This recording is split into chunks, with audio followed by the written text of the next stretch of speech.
If you like rallycross, if you like the sideways action and all the madness, RallyX TV on YouTube is the place to watch it. So like, subscribe, and you know where to find us. It's the last day of RallyX Nordic. We could race some oxes. That would be exciting, wouldn't it? RallyX Nordic 2021 concludes today, the final day of action. We're crowning champions in all 5 of our classes. We've got Swedish Rallycross alongside as well. You're going to see some of their finals later on today. We, of course, have to deal with the matter of the final session of qualifying Q4 coming up for you. Starting, as always, with Crosscar Junior. Then we are on to Open 2-Wheel Drive, Crosscar, Supercar Lites and Supercar. And we should be crowning 3 champions in this session. So the rules are they drop a score from some point in the season, and then when we get to here, the final round, they have to count some points from here. So that's why, although 3 of these series are pretty much in the bag, Simon Tiger, Johan Kristoffersen and Tommy Howman, we can't really call them champion to the end of this session. So I reckon they'll be feeling pretty relieved when this is up, and then we're going to get on to semi-finals and finals.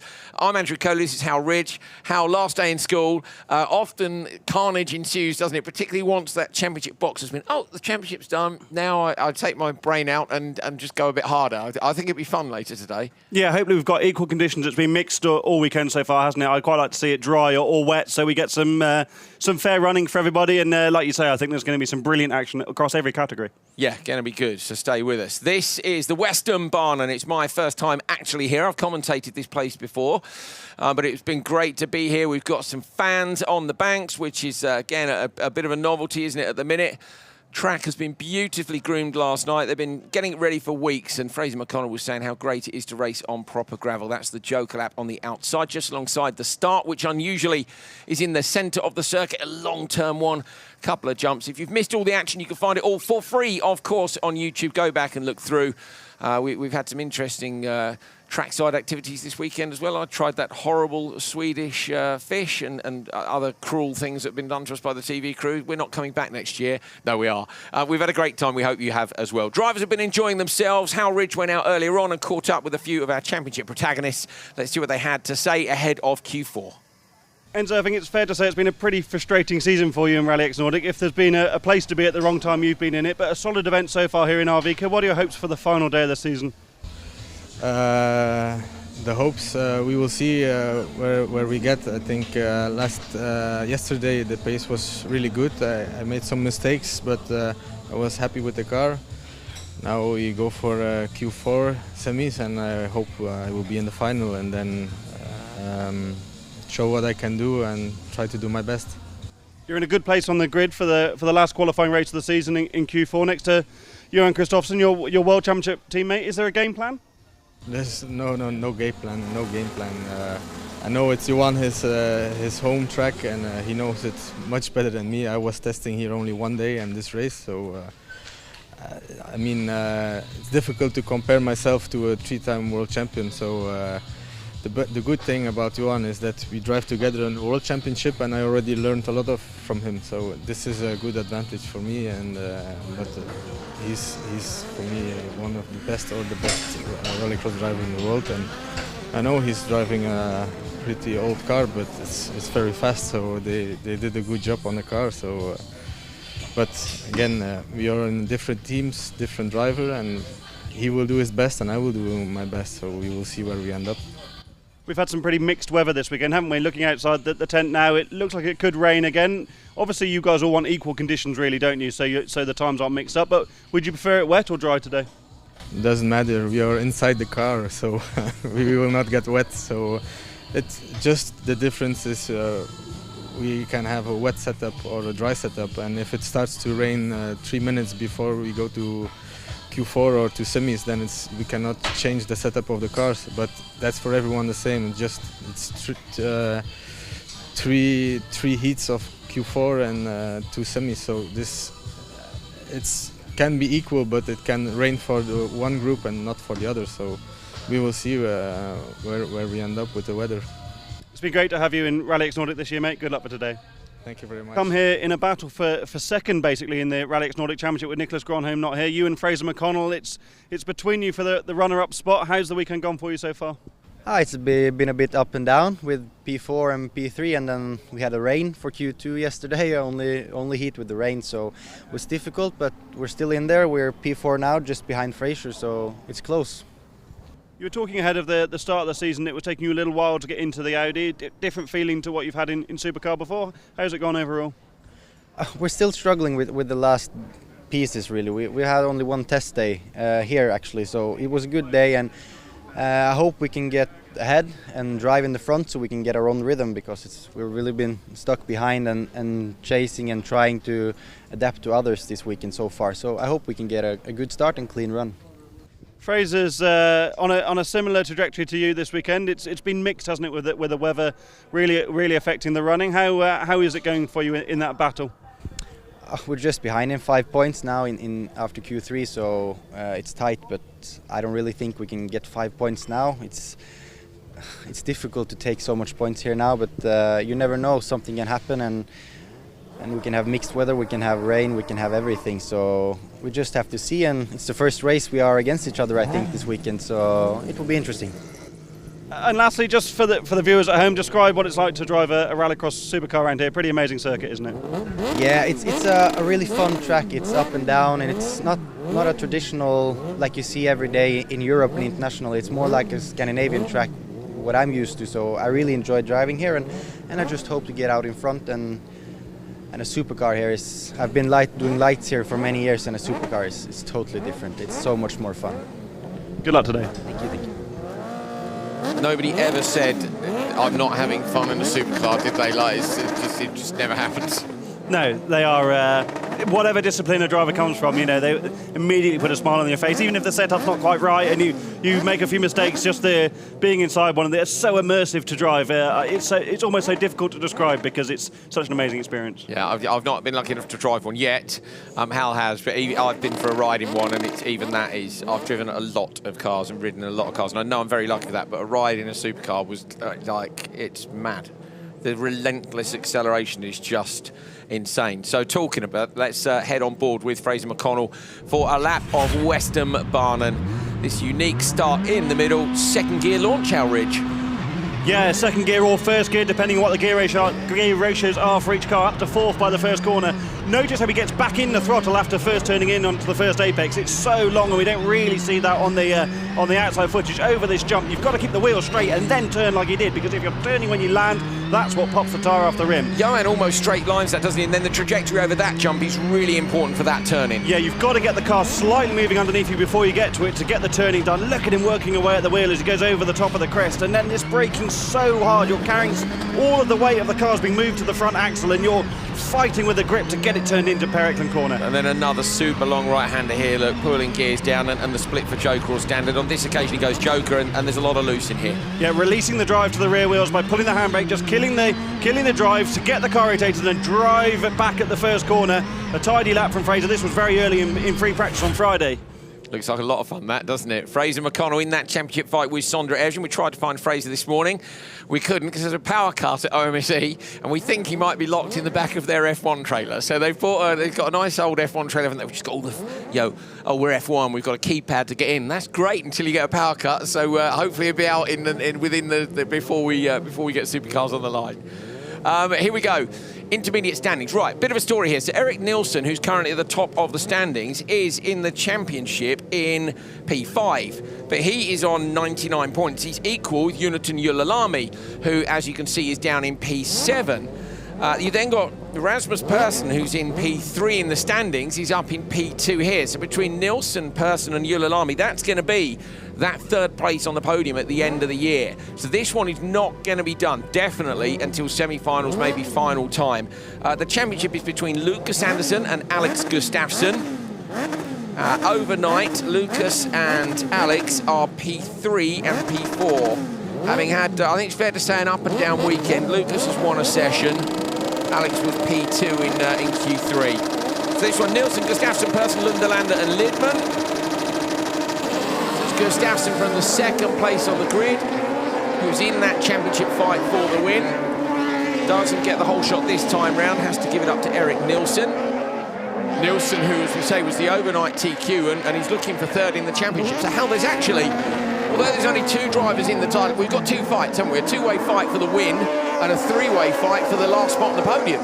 Yeah, in a tidy first corner in the first race of the final day of the season here in RallyX Nordic in Arvika. That's Persson having a look at Gustafsson going up the hill. Gustafsson's home circuit, the reigning champion, looking to get things together today to win back-to-back titles. But at the moment, Nilsson's got brilliant pace, hasn't he? Really difficult conditions for these guys over the first couple of qualifiers on Friday, and then yesterday early afternoon when it rained just before both of the sessions and they had the greasiest of the track conditions. Now the grip's consistent, and because these junior cross cars are a little underpowered compared to the senior cross cars, they can really lean on the cars. Trying to round the outside move there, look. It's a long way round. That first corner is, I reckon, one of the longest corners in rallycross, along with the Per Eklund corner at the back, the long right-hander. Got two really, really long corners. But then, having said that, you know what? Oulu had those super long corners as well, didn't it? Oulu was more of a karting track in the middle. And this is much more of a traditional rallycross circuit. Blue sky in the background. Look at that, where the cars appear up over the crest with the blue sky in the background. It's perfect, isn't it? It's great. Yeah, I'd love to watch an onboard from any of the categories coming behind someone looking to make a move, because what we don't see from the camera angles, you know, it's so difficult to show from the camera angles. It's actually quite a corner at the top of the hill, and you see the cars go side by side, but it's so difficult to stick one up the inside into Per Eklund corner. Persson finally gets alongside Lundelander. Yeah, that hasn't really worked out for Persson at all, has it? He was all over Gustafsson on the opening lap, then jokered early to get out of the traffic and go for the undercut, but I don't think it's going to work at the moment. The gap's 3.3, yeah, so that's enough, isn't it? Yeah, I think in a junior cross car it's enough. Really, though, it depends what they've done with the Joker lap, and because we haven't been on the track, because the Swedish Championship's been running so far today, we don't know how loose the gravel is. Obviously, the gravel's been prepared overnight, and that can affect the delta time. The track does look absolutely lovely. I'd say it's super smooth. We saw a few bumps developing yesterday on the run down the hill. That big braking zone, and they're braking before the crest, because if you're braking after it, the car's light over the crest out of the Joker lap. Now going to try and come around the outside, but no. Gustafsson holds on, but of course Gustafsson yet to Joker. Gustafsson wide. Look at the contrast in driving style there. Gustafsson with rotation on the car the whole way through, and then behind Nilsson, rolling through with a bit of lock on, more in a go-kart style. Yeah, Gustafsson knows this circuit pretty well. Done quite a bit of driving here in his time living down the road, being part of the local motor club. So as we talked about with Johan Kristoffersson, I know we talk about Johan a lot, it is his home track and he is one of the greatest rallycross drivers of all time, so I think it's only fair. And this track's so dynamic, isn't it? There's so much going on all the time, so and it's wonderful because you can take different approaches to some of the corners. There are multiple lines, so it's fascinating. I really like it here. Yeah, lovely, really great, just a great little track. When you look at the footprint of it as well, I'm always frustrated. There we go. Nilsson takes the win from Gustafsson. Always frustrated that nobody's building a new rallycross track, and that'll sound mad. Okay, actually, I suppose they are in America. They're building some nitro tracks, but a lot of the time we're modifying the Grand Prix circuit and making it Well, my point is the piece of land to build a rallycross track on is pretty small, Hal. If I win the lottery, I'm going to buy a piece of land and build a rallycross track. It doesn't need to be that big, does it? Rallycross circuits are so compact. What's this place, do you reckon, side to side?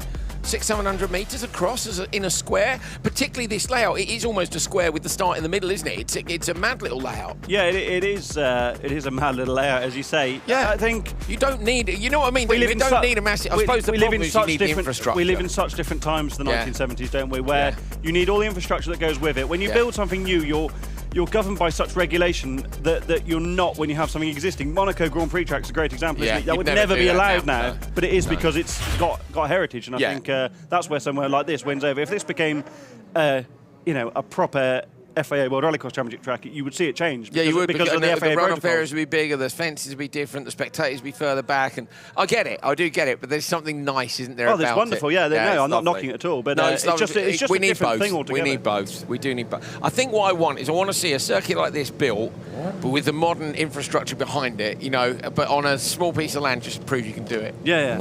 Just to prove you can do it. Let's do it, mate. Shall we? Yeah. Shall that be our next venture? I'll invoice Robert for this weekend and we'll do it. Yeah, okay. That's it. When we get our helicopter out of here later to our private jet home, and then we'll just use our enormous I'll bring fees. a scrap of paper and we can draw it out. Yeah, okay, mate. Well, sort of a back of a napkin or whatever. What are we going to go for? I'm not going to carry the bit of paper. You can do that. Is that too heavy? Yeah. How rich is a baller these days? I don't know if you've noticed. I mean, he's such a big shot. Now he's in the World Championship. I mean, he really is. He's kind of a big deal. I love that film. I hope you've enjoyed this year. We really have. There was some stuff went out yesterday. I don't know if it's on social media or not, but there was Commentators ramblings where they put together all the rubbish that we talk about into one 6-minute piece. It wasn't all the rubbish, was it? That would have taken far too long. It would have been a long old show. I feel quite sorry for Peter, because going through all the footage to decide what ramblings are any use is probably a painful experience. Well, I reckon Peter must have been noting them down during the year, because it would have taken a long time to go through them otherwise. But that was great fun. The fish tasting was the worst thing I've ever done in my entire life. Calla, I hate you. No, I don't. Calla is a good lad, but he fooled us into candy. I knew it wasn't candy tasting. You just knew. And oh, God. Josephine Holmqvist, Pontus Oskarsson with the jump start, then Hallonen, Yillalami and Anderson. Hallonen with a good start. On the outside, Anderson got a good start too, jinked across on Yillalami. Yillalami gave him enough room. Anderson sideways around the outside trying to get in. Going to have to give best, I think, to Yillalami and slot in. Might try and get through this right-hander here and get straight on the exit, see if he can find it. He does try to straighten up early, look up the inside, but not quite close enough. So can't get it done. And it's Hallonen that leads. Now, Hallonen in the standings is in P6. He's on 90 points. Remember, Hallonen was one of the 3 drivers that got stuck right here at this point on the lap in the Per Eklund corner yesterday, together with Yillalami and Lucas Anderson, wasn't it, when they couldn't get the cars apart? Yeah, it took them 15-20 minutes to get the cars apart. I was talking to Hallonen's father this morning, and they just had a bit of damage to the side of the car. The problem was that they were linked together and they just couldn't, couldn't pull them apart. And the bars which are actually supposed to stop the cars from hooking up, which are the bars down the side between the wheels, unfortunately is what hooked the cars up. But they're designed for side-to-side contact, not nose-to-side contact. Not the T-bones, no. Oskarson's gone joker on the first lap. So who's quickest from the previous session was Nilsson, then Gustafsson was a 3:26.2. So Nilsson with the overnight TQ could well end up TQ. Yeah, only had 6 points over Persson, but Persson was beaten in that last race. Who's next? Then it's Gustafsson and Anderson. So let's see who's going to take a point or two. Gustafsson is in second place on a 3:26.2. Hallonen was quick yesterday morning, wasn't he? Yeah, they're only 3 points apart, and Alex Gustafsson and Luke Sanderson. And in the championship, so they're 5 points apart in the championship, and they're 3 points apart in qualifying. So really, but Hallonen, if he could better Nilsson, and how's it going so far? Okay, so after the first couple of laps, he's 1.8 seconds behind Nilsson. A little bit of snap oversteer following the understeer on the exit of the first corner there. Gets it set up nicely for paddock bend, we'll call that, as my very anglicised version of the Kristoffersson name for that corner. It basically is paddock bend, but in Swedish, and as we're not very good at Swedish, we have no idea what it could be close to saying. You know, we could say despite having tried it. Yeah, we did actually try it on air yesterday, much to Anton Markland's entertainment. That corner is really tricky, because if you look at the cars, they either end up with understeer or oversteer. Having gone over the bump onto the tyre, you can then run wide or not. You've got the curb on the inside. Very rarely do you see somebody nail that corner on every lap. So new rallycross tracks are generally built with tarmac on the corners, because you have to massage the gravel a lot less, because it's not getting dug up. And notice here, that's exactly the same. But what is good is that you're going directly from surface to surface, either on corner entry or corner exit. So you're right, it mixes things up massively, especially with the big downhill there. It doesn't matter that the corner's not unsealed, because you're dragging all the gravel on, and you've got to get the car set up correctly before you get there. And because it's downhill, watch it here, this is what we're talking about, this next corner. Because it's downhill, it magnifies whatever you've done. So the rotation's done before, look, that's actually really nice. And then exactly what we're talking about, is that Hallonen? I think it is. It's Hallonen. That's exactly what I did yesterday. Yeah, Hallonen spun basically from the lead, because Anderson was yet to joker. Oskarsson's done 2 jokers at the back. Poor old Hallonen. Hallonen had a headache the first day because he made the same mistake as George McGinnis. I thought there was a problem there as well in the final corner. That's going to cost a couple of seconds over the line. It's the win for Lucas Anderson. And Anderson goes in behind Gustafsson. And that means Gustafsson is going to qualify ahead of Anderson. So Gustafsson is going to take, depending on if there's anybody in between them in this session, no, I don't think there will be. So I think Gustafsson is going to close that championship gap, Hal, by 1 point. So there should be 4 points between them going into the semi-finals. Brilliant. That's great for us. And for them, you know, I feel sorry for Hallonen. I say him and McGinnis went flat over the jump on the first day, and Hallonen, bless him, had to kind of lie down, didn't he? We saw his dad, and he was like, where is he? He's got a headache, he took the jump flat, you can't take the jump flat. George McGinnis showed me a picture yesterday, I think, of him doing the same thing. He told us about it, didn't he? Yeah. Hallonen's great off the line, isn't he? Generally gets the whole shot. And that's perfect over the jump. You just want to squash that jump a little bit. We're due to have Kevin Eriksson join us, but I messaged him to give him the hurry up, and he says, "Hang on, mate, I'm just checking the height of the car with me inside it." So unfortunately, he's got some more important things to do. Can't really bring the car here. We did ask him, didn't we? We did say, well, Kevin, have you got time? He said, yeah, everything's fine. But to be fair, they've had quite a bit of work to do on the Honda this weekend. They had a brake issue yesterday. They've been dealing with R53 on the phone, which is great. They're trying to dial it in, aren't they? But they're also trying different stuff, aren't they? Yeah, the front end's great and the rear end hasn't quite got enough. But he said chassis, didn't he? And so there's a lot of tweaking going on there, and it goes in a container on Tuesday. Yeah, busy weekend. Yeah, along with the other cars, Ollie was telling me the other cars, his Fiesta, he's back at the workshop in bits. But he did say there's lads there working on it, because I wondered if they were going to have to go back and finish the car before Tuesday before they put it in the container, but apparently not. On to open two-wheel drive. Top of the table, Emil Oman. Simon Tiger just behind. Simon Tiger hasn't won a session yet. Let's have a look and see. I think he's won a session at every single event this year. I'm pretty confident of that. He has won 2 sessions, 3 sessions. Yeah, the least sessions he won was at Hollius in the wet. So the second round of Hollius, the Sunday round. So he's won more than 2 sessions at every other event, but he's still there. That's what's important. Emil Oman hasn't done any other events this year. And Simon Tiger, basically once he crosses the line, he's the champion. Because you have to count points from here. Kevin Eriksson just turned up. You have to count points from here in your championship standing. So it is Oman, Westman, Tiger, and Bergstrom. Okay, Tiger's car smoking up big time.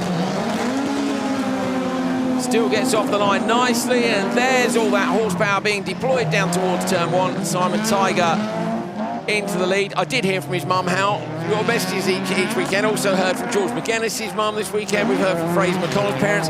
Quite a lot of parents watching at home, haven't we, basically? We've got lots of enthusiastic parents and family watching, and hopefully next year we'll see them trackside instead of having to watch home. But Simon Tiger in the lead, and if he finishes this race there, he's going to be champion. Great stuff by him. Kevin Eriksson, welcome to the studio. Thanks for coming along, mate. You're having a busy weekend and a busy morning, just doing some last-minute tweaks on the Honda. Talk us through what you've been up to since yesterday with the car to try and get it where you want it.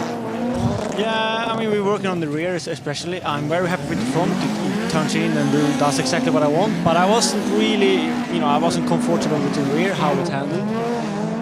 So we found some stuff. Of course, I had a brake issue there as well. But we've done some changes now.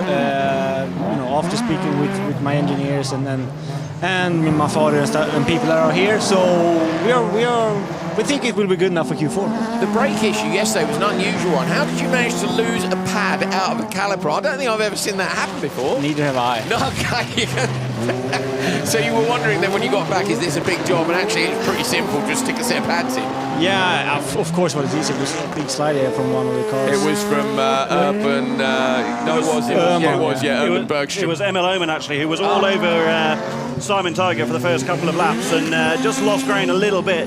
It's the first time we've really seen Tiger under pressure this year, isn't it? Yes, the Datsun Finn, the driver of which name was Thomas Venäläinen, who had the noisiest car ever, didn't but he? His car was, they were close, but it wasn't quite as close to the pressure that Tiger's under this weekend. Sorry, Kevin, you were explaining about your brake pad issue. Yeah, the brake pad, I mean, I lost one, and of course then I pressed out the cylinders from the brake caliper, and of course that means no rear brake at all. So I was a bit sketchy driving, and I was like on the radio, just waiting forever, telling my brother, tell me if they are just behind me and let them go. But somehow the pace was decent. I didn't really know how, but it worked. But then into the yoke I had absolutely no brakes left, and I tried to use my pendulum effect. It was good. We liked it. But I was too early, and I saw these curves, and I was like, no. You were so early, I thought you were going standard lap, but yeah. So just explain to people who don't know how a supercar works, what you were trying. So you've got no braking on the rear. That means you can't use the handbrake to get the rear turned. So what were you trying to do to get the car turned in the Joker? I was just trying to use my speed and moving the weight from my left side to the right side to turn the car. Another common term is Scandinavian flick, but I could do that, but I learned yesterday that you really need a handbrake to balance it. Simon Tiger then on his final lap. He's had an absolutely brilliant season. Semi-finals and final to go, but crossing the line here in qualifying secures him the 2021 Open Two-Wheel Drive Championship. Simon Tiger's got the job done. 5 wins so far. The 1 drop score from Ulu. He got disqualified from the final for contact with Venneline in another super close race. Everybody in the world of rallycross wants to drive that car. He's got 5 wins. Halley's going to be hoping to make it 6 later on. That would be wins at every single event this year, and 6 out of 6 with a drop score. Be pretty epic, wouldn't it? It would, yeah. What a qualifying race to achieve that in. He hasn't had the best starts all season long, has he? Got it off the line under big pressure from especially to Nemeloman, and yeah, smashed it. Yeah, fantastic. There we are, Simon Tiger, our first champion of 2021. Feels weird for him, I guess, to have waited with the amount. I mean, he's got a huge points margin coming in. It's 29 points, but until you pick up some points here, you can't say it. So I hope there's a big sigh of relief there, and then I hope we see full send Simon in the semi-finals and the final. Well done to him. Yeah, they're all smiles. Look, it's good stuff. I think they know. So Mum's back home watching. Dad is here. Mum asked me to ask Dad. Apparently, Frederick Tiger, who's in the next race, forgot something really important at home. She said, please interview him and ask him what it was. So I don't know what he did. Maybe he left the door unlocked. I mean, Didn't maybe mow the lawn or something. They let the dog out or something. I don't know. She didn't tell me what it was, but I love the idea. Simon Tiger, congratulations. Crossing the finish line in qualifying there makes you the 2021 RallyX Nordic Open Two-Wheel Drive Champion. Yes, mate. Well done. Oh, what a start. Yeah, brilliant, brilliant. How are you feeling? Oh, it feels really good. Emil Öhman is the fastest guy here, so it feels good to beat him. Yeah, I bet it does. And what about being champion now? There's no pressure. I mean, there was no pressure. You had a big gap anyway, but are you looking forward to this afternoon? Semis and finals now. You can just go full send, can't you? Yeah, but now I'm going for the Swedish championship, so... Oh, so we're being careful? Nah, not careful, but... Okay, so tell us, how do things stand in the Swedish Championship? For those of us who are at RallyX Nordic who are not seeing that, where are you in the standings there? I think I'm second and Emil is first, so... Okay. I have to beat him in the semis and the finals, so... Okay, so you still got a job to do. So you won 1 championship, you might be winning 2. Yeah, I hope so. I will try to.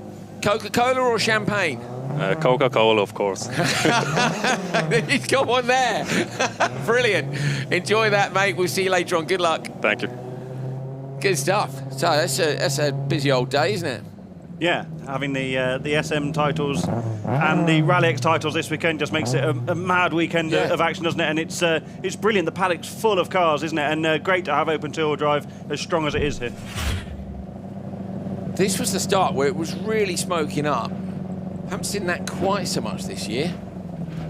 No, but a mega start. Like he said, he was pleased with that, wasn't he, Yeah, he was well Simon? And we've talked a lot about he struggled to get off the line earlier in the season. Not easy to get it's easier to get a rear-wheel drive car off the line quickly than it is a front-wheel drive car, but you still got to balance the revs right, limit the wheel spin. Not straightforward at all. Kevin, would you be another driver that fancies to go in Simon Tiger's car? He's got Q at the minute. Liam Doran's in it. Backward, me, Hal, everybody wants. Do you fancy going there? For sure. I mean, every race car driver likes a cool, different car, and a rear-wheel drive with 500 horsepower or something. Yeah.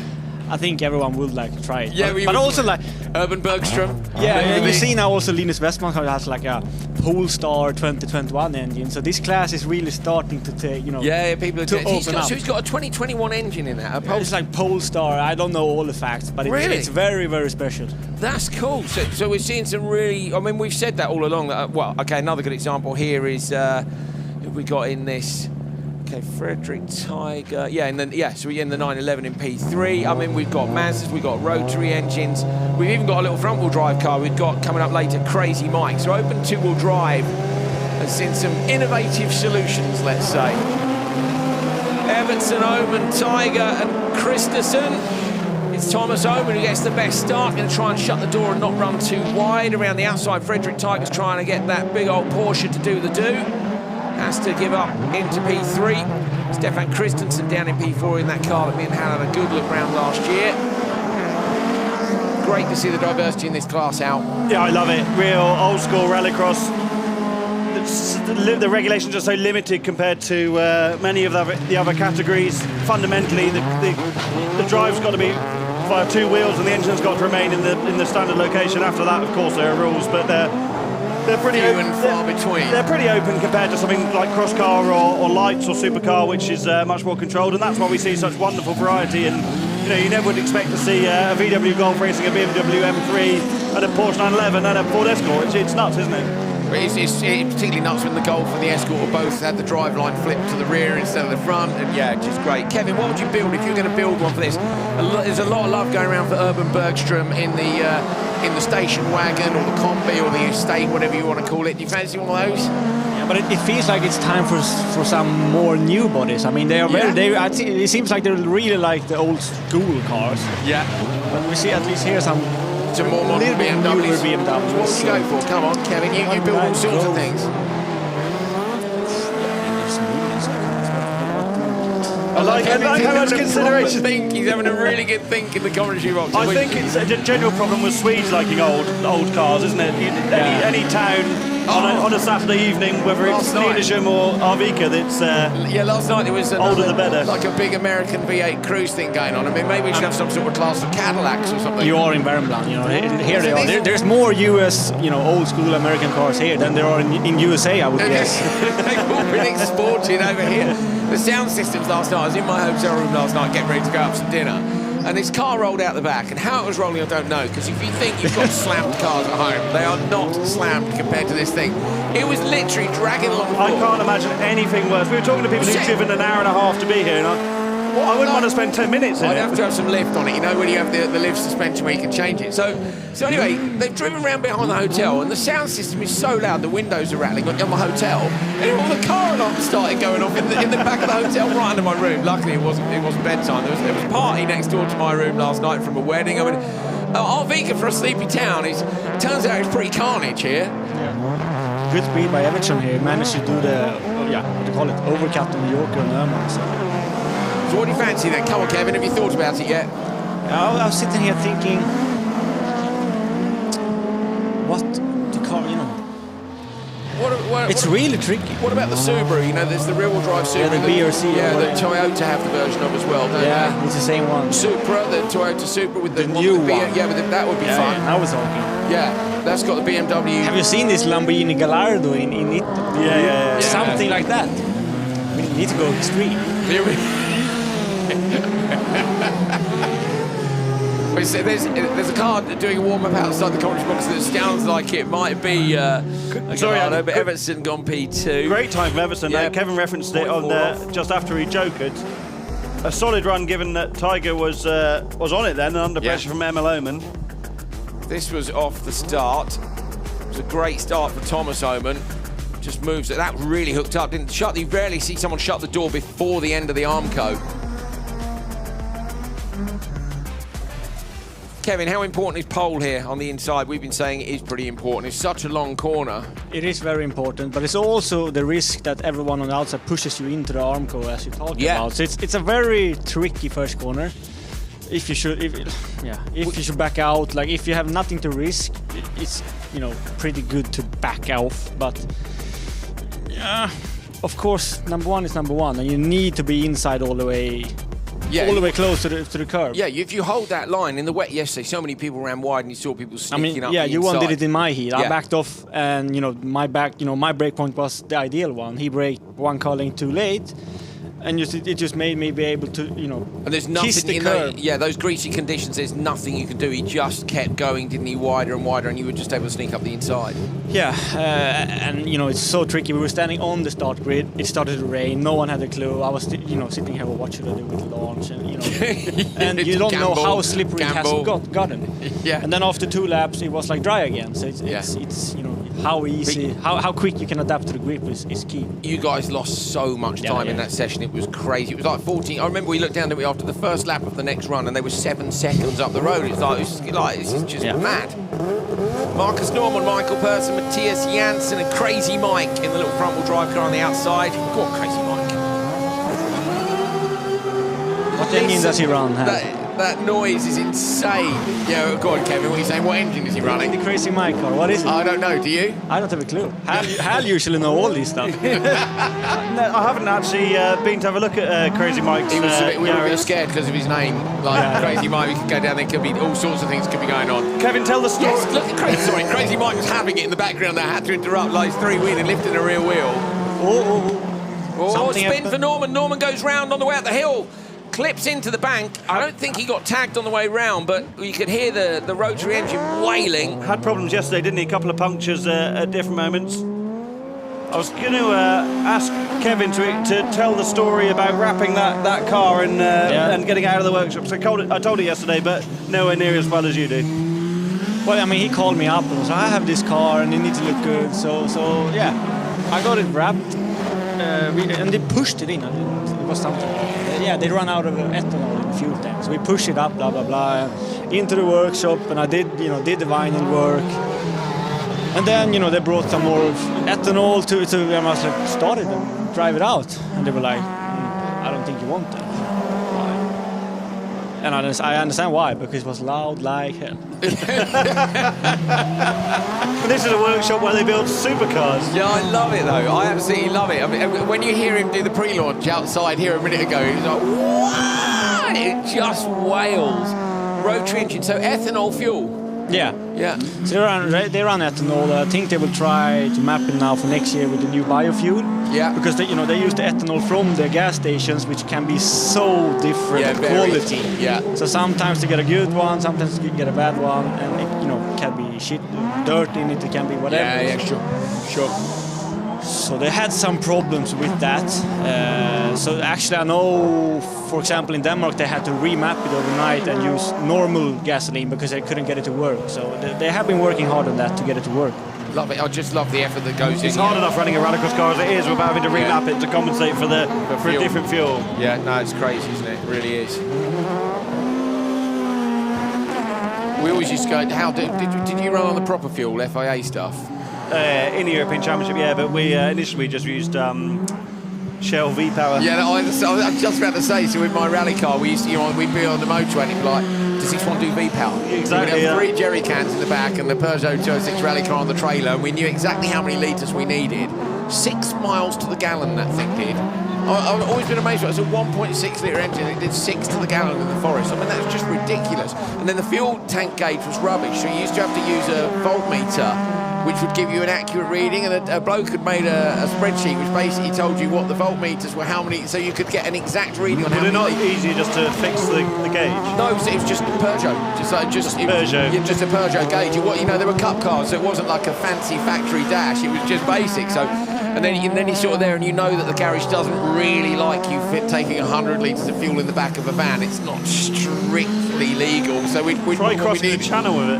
Oh, mate, I can imagine. But yeah, so we used to put 99 octane in. God, it used to cost a bomb. Mind you, it's nothing like £7 a litre that the turbo fuel is for things like R5s and WRC cars and stuff.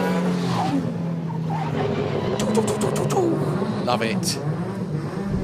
So it looks like a bit of an issue there for Matthias Janssen. Was he on a go slow? He did make the finish, yeah, 3:21. Oh, he's all good. He's all good. Matthias's car looks so unwieldy sometimes, doesn't it? It's quick, he's quick as well, but there's something about it that just doesn't look like it's turning in nicely, but it obviously is. Yeah, and he's been Tiger's nearest competitor through the course of the year. Little nudge in the back of Norman in the first corner. Talk about the first corner, Kevin. It's not really one corner, is it? There's 2 apexes and you have to get back in the throttle after you first turn in. Exactly. So you kind of want to be tight in the beginning, open it up, and be tight in the exit. So does he have a puncture, or what happened? Why did he spin? I think we're about to lose. It looks very strange. So is that broken? We clipped the camera. Ooh. Robert is not happy now. No, he's not. He's just been in my ears actually, just saying, look at the camera. I think this is the last time we'll see the camera. Can we fix that, Robert? Director Robert, or is it dead? This drone guy is amazing. Okay, so Sebastian is going to fix it. Apparently, one of our crew is going to fix it. Matthias Janssen takes it. It's 3:21.6. That was me completely wrong, seeing him going slowly. Of course, he was after the finish, not before it. Person Crazy Mike got P3. Marcus Norman ended up just a couple of seconds back. So Norman with the spin. But there, here he is. Sebastian sent Johan to fix it instead.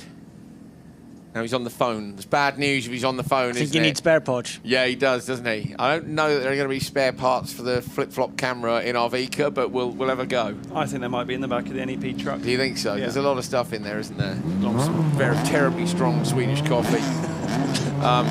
And then the tools which we used to cut the stinking fish the other day, which I noticed are still lying out on the grass next to the truck, because I don't think they'll ever go back in a building.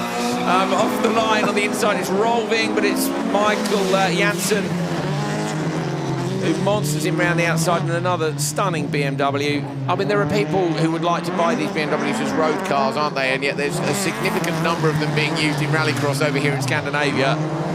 Very popular. And then a couple of cars which should be front-wheel drive, but of course are not. They've been converted to rear-wheel drive here. Kevin, how tight's the corner at the top of the hill there? It's tighter than it looks. The left one, you mean? Yeah.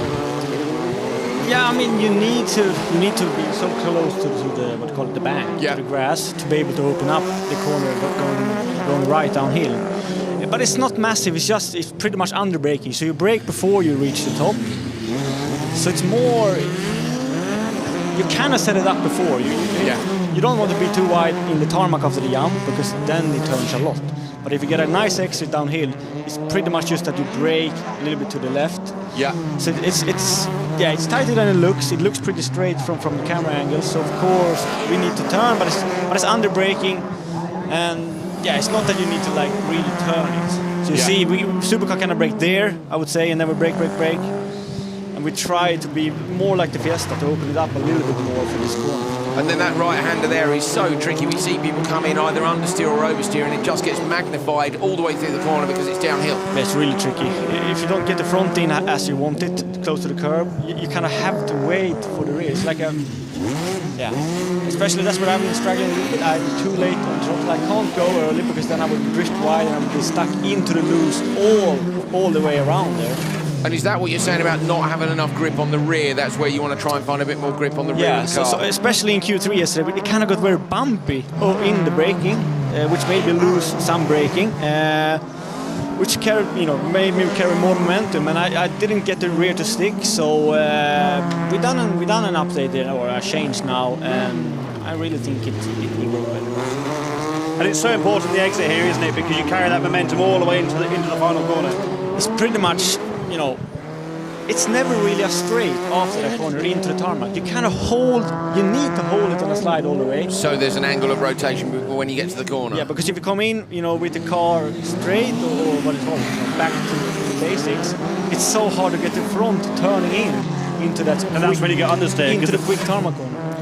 Okay, and then the final corner for you about the track just for now. That back straight that's after the downhill right-hander.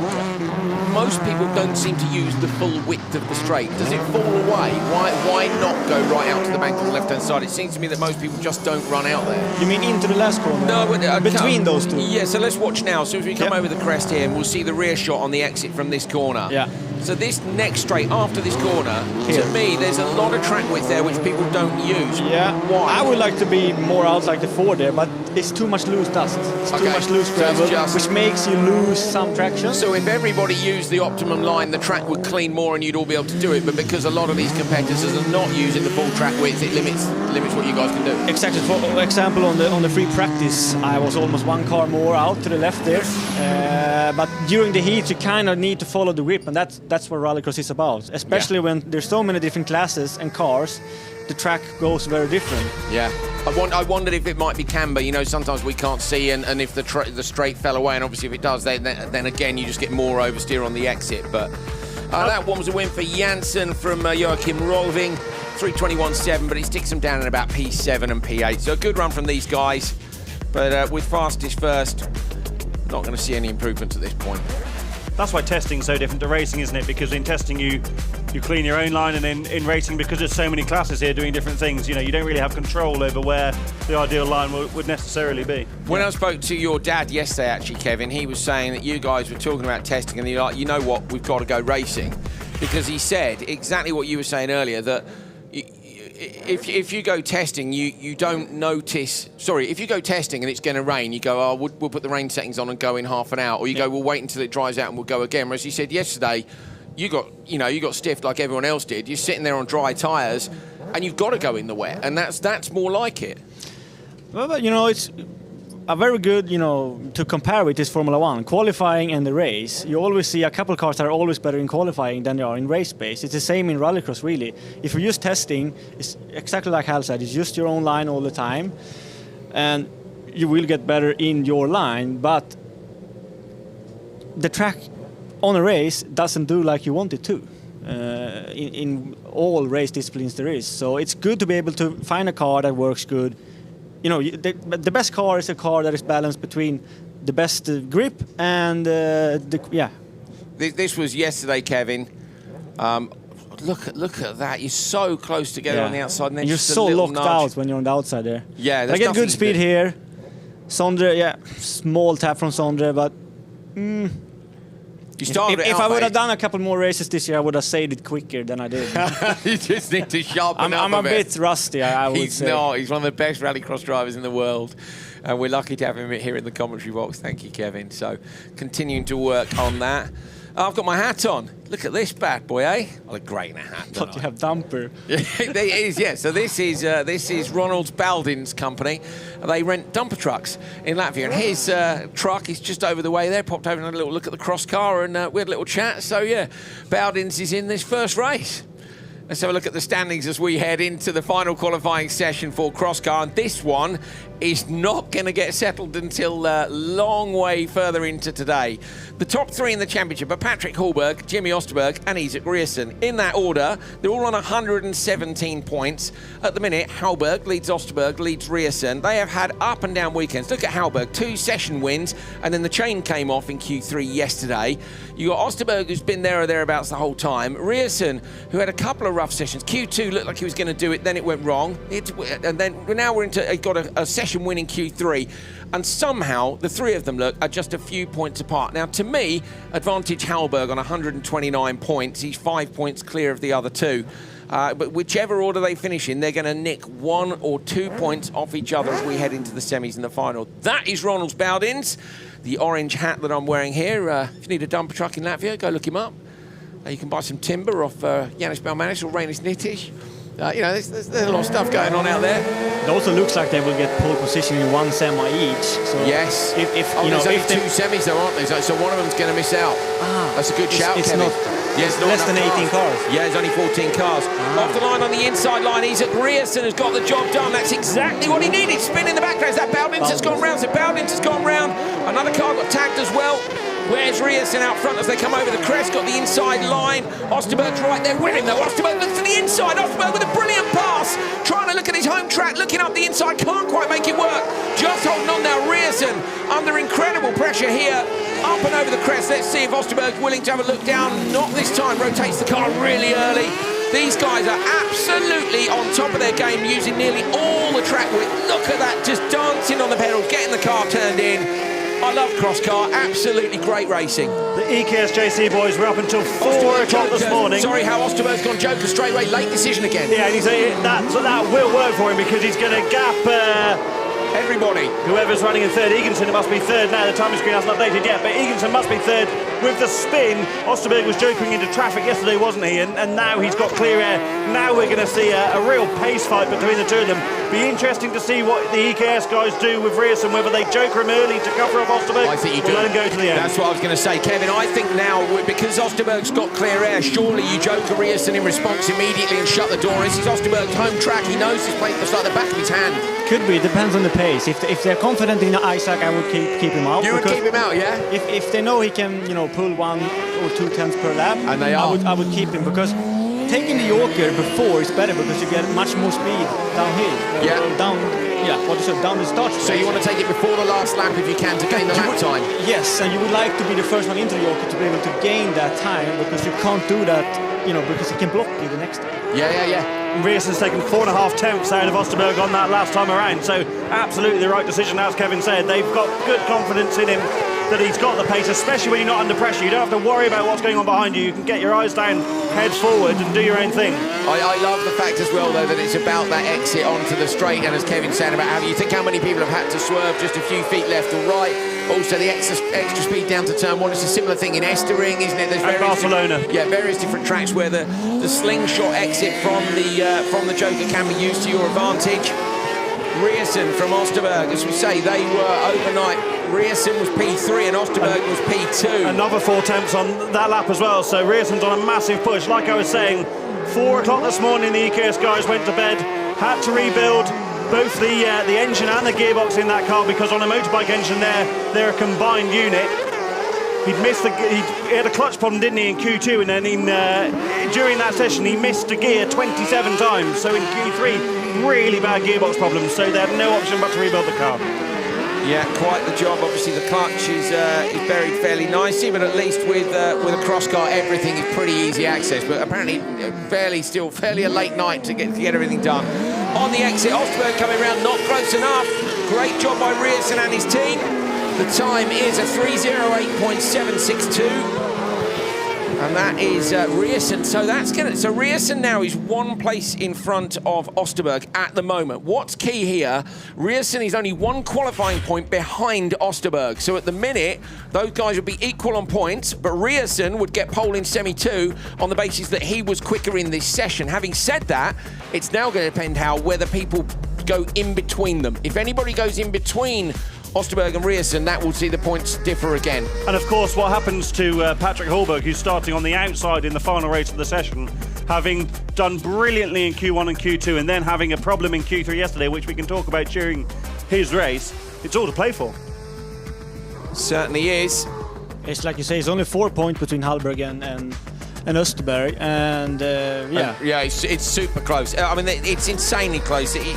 Very rarely 6 points to Rearsen. So actually, if Hallberg is second and Rearsen wins, Hallberg still makes it with 1 point. Yeah. So. Hallberg, and that's despite the issue yesterday, but that's that advantage of winning sessions, and that's where you just want to make sure you're top of the table, don't you, rather than just a good result.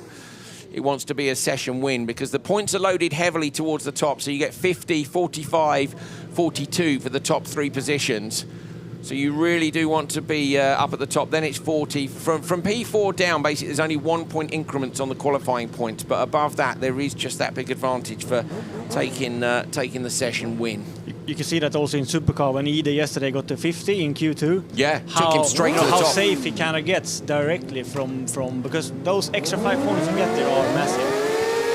Goodison, Penttinen, Bendixen, Sakaraisen and Anderson on the outside. Going to come down to the last heat for Hallberg.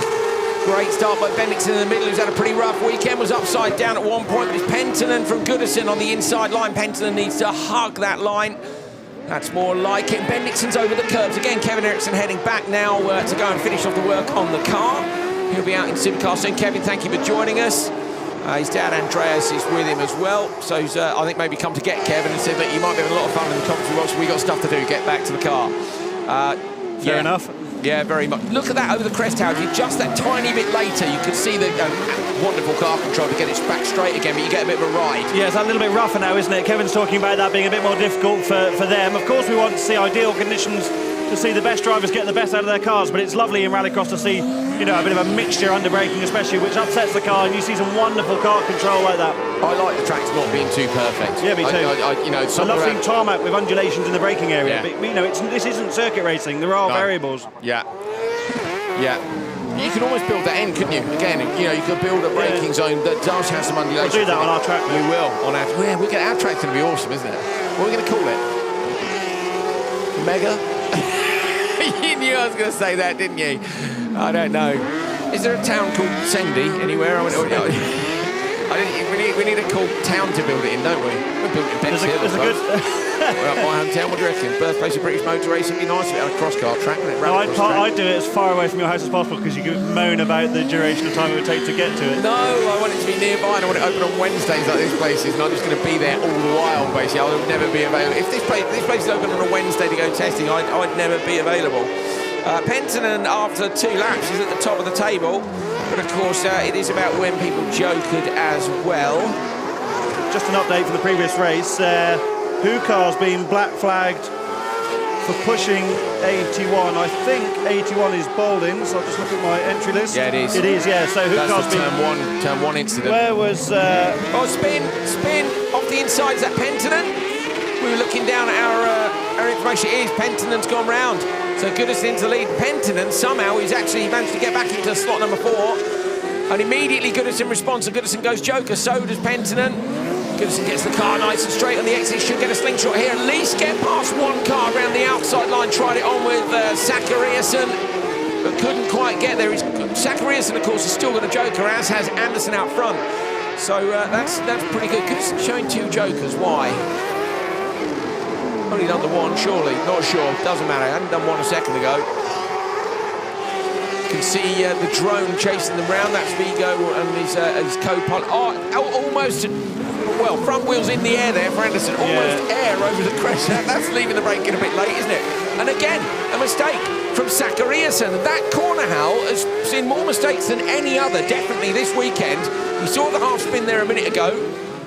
Into the joker lap now for Anderson. Inside line is Goodison. Checker flag. Anderson's going to try and get back, but can't. It's Goodison from Anderson. Zachariasen. Oh, Bendixson, sorry, got there. Zachariasen, and then at the back. They pop into 3rd and 4th in the overall classification of Q4. That's a pretty good run. That's smoking up at the back there, Hal. Was doing it for the whole race, wasn't it? Looks a bit steamy. There's Cuba tracking some shots. So this is off the start. Bendixson moves left immediately. It's contact there as Anderson came in on Zachariasen. Then Bendixson looks up the inside. Bendixson loves these curves. This is where Bendixson rolled yesterday. He just can't resist it, can he? Sometimes things are just too good. Good run from Anderson. Anderson's been struggling quite a lot this weekend, but getting so more capable. on top of the... Yeah, and having Jimmy Osterberg as your teammate is going to help, isn't it? Yeah. To share... There's the spin. And it's just coming down that hill. If you've got a little bit too much, well, you can see from the amount of lines there are on the inside. Oh, nearly kept like Zachariasen on the way down. On the brakes, here it is. So yeah, Hal, look how early that happened. He had to catch the car on the brakes and then got onto the tyre and thought he just saved it. Runs out of lock, but luckily stops the full rotation, so he's able to at least roll back in.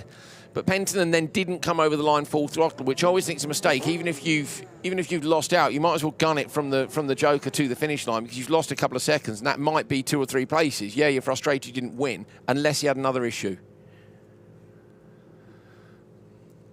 Drivers getting ready for Supercar Lites and Supercar. That's Niels Anderson, yeah. Looking very pensive.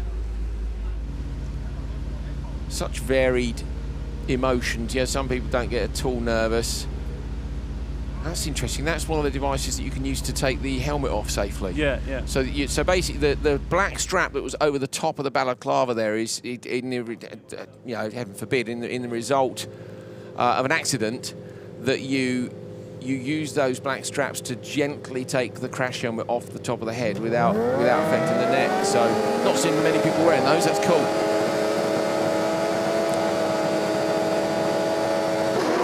Absolutely key race now for Hallberg on the outside. Patrick Hallberg going to try to go all the way around the outside. Don't get caught out here and lose too many places. And a roll in the background. Nearly picked up Hallberg, the championship leader.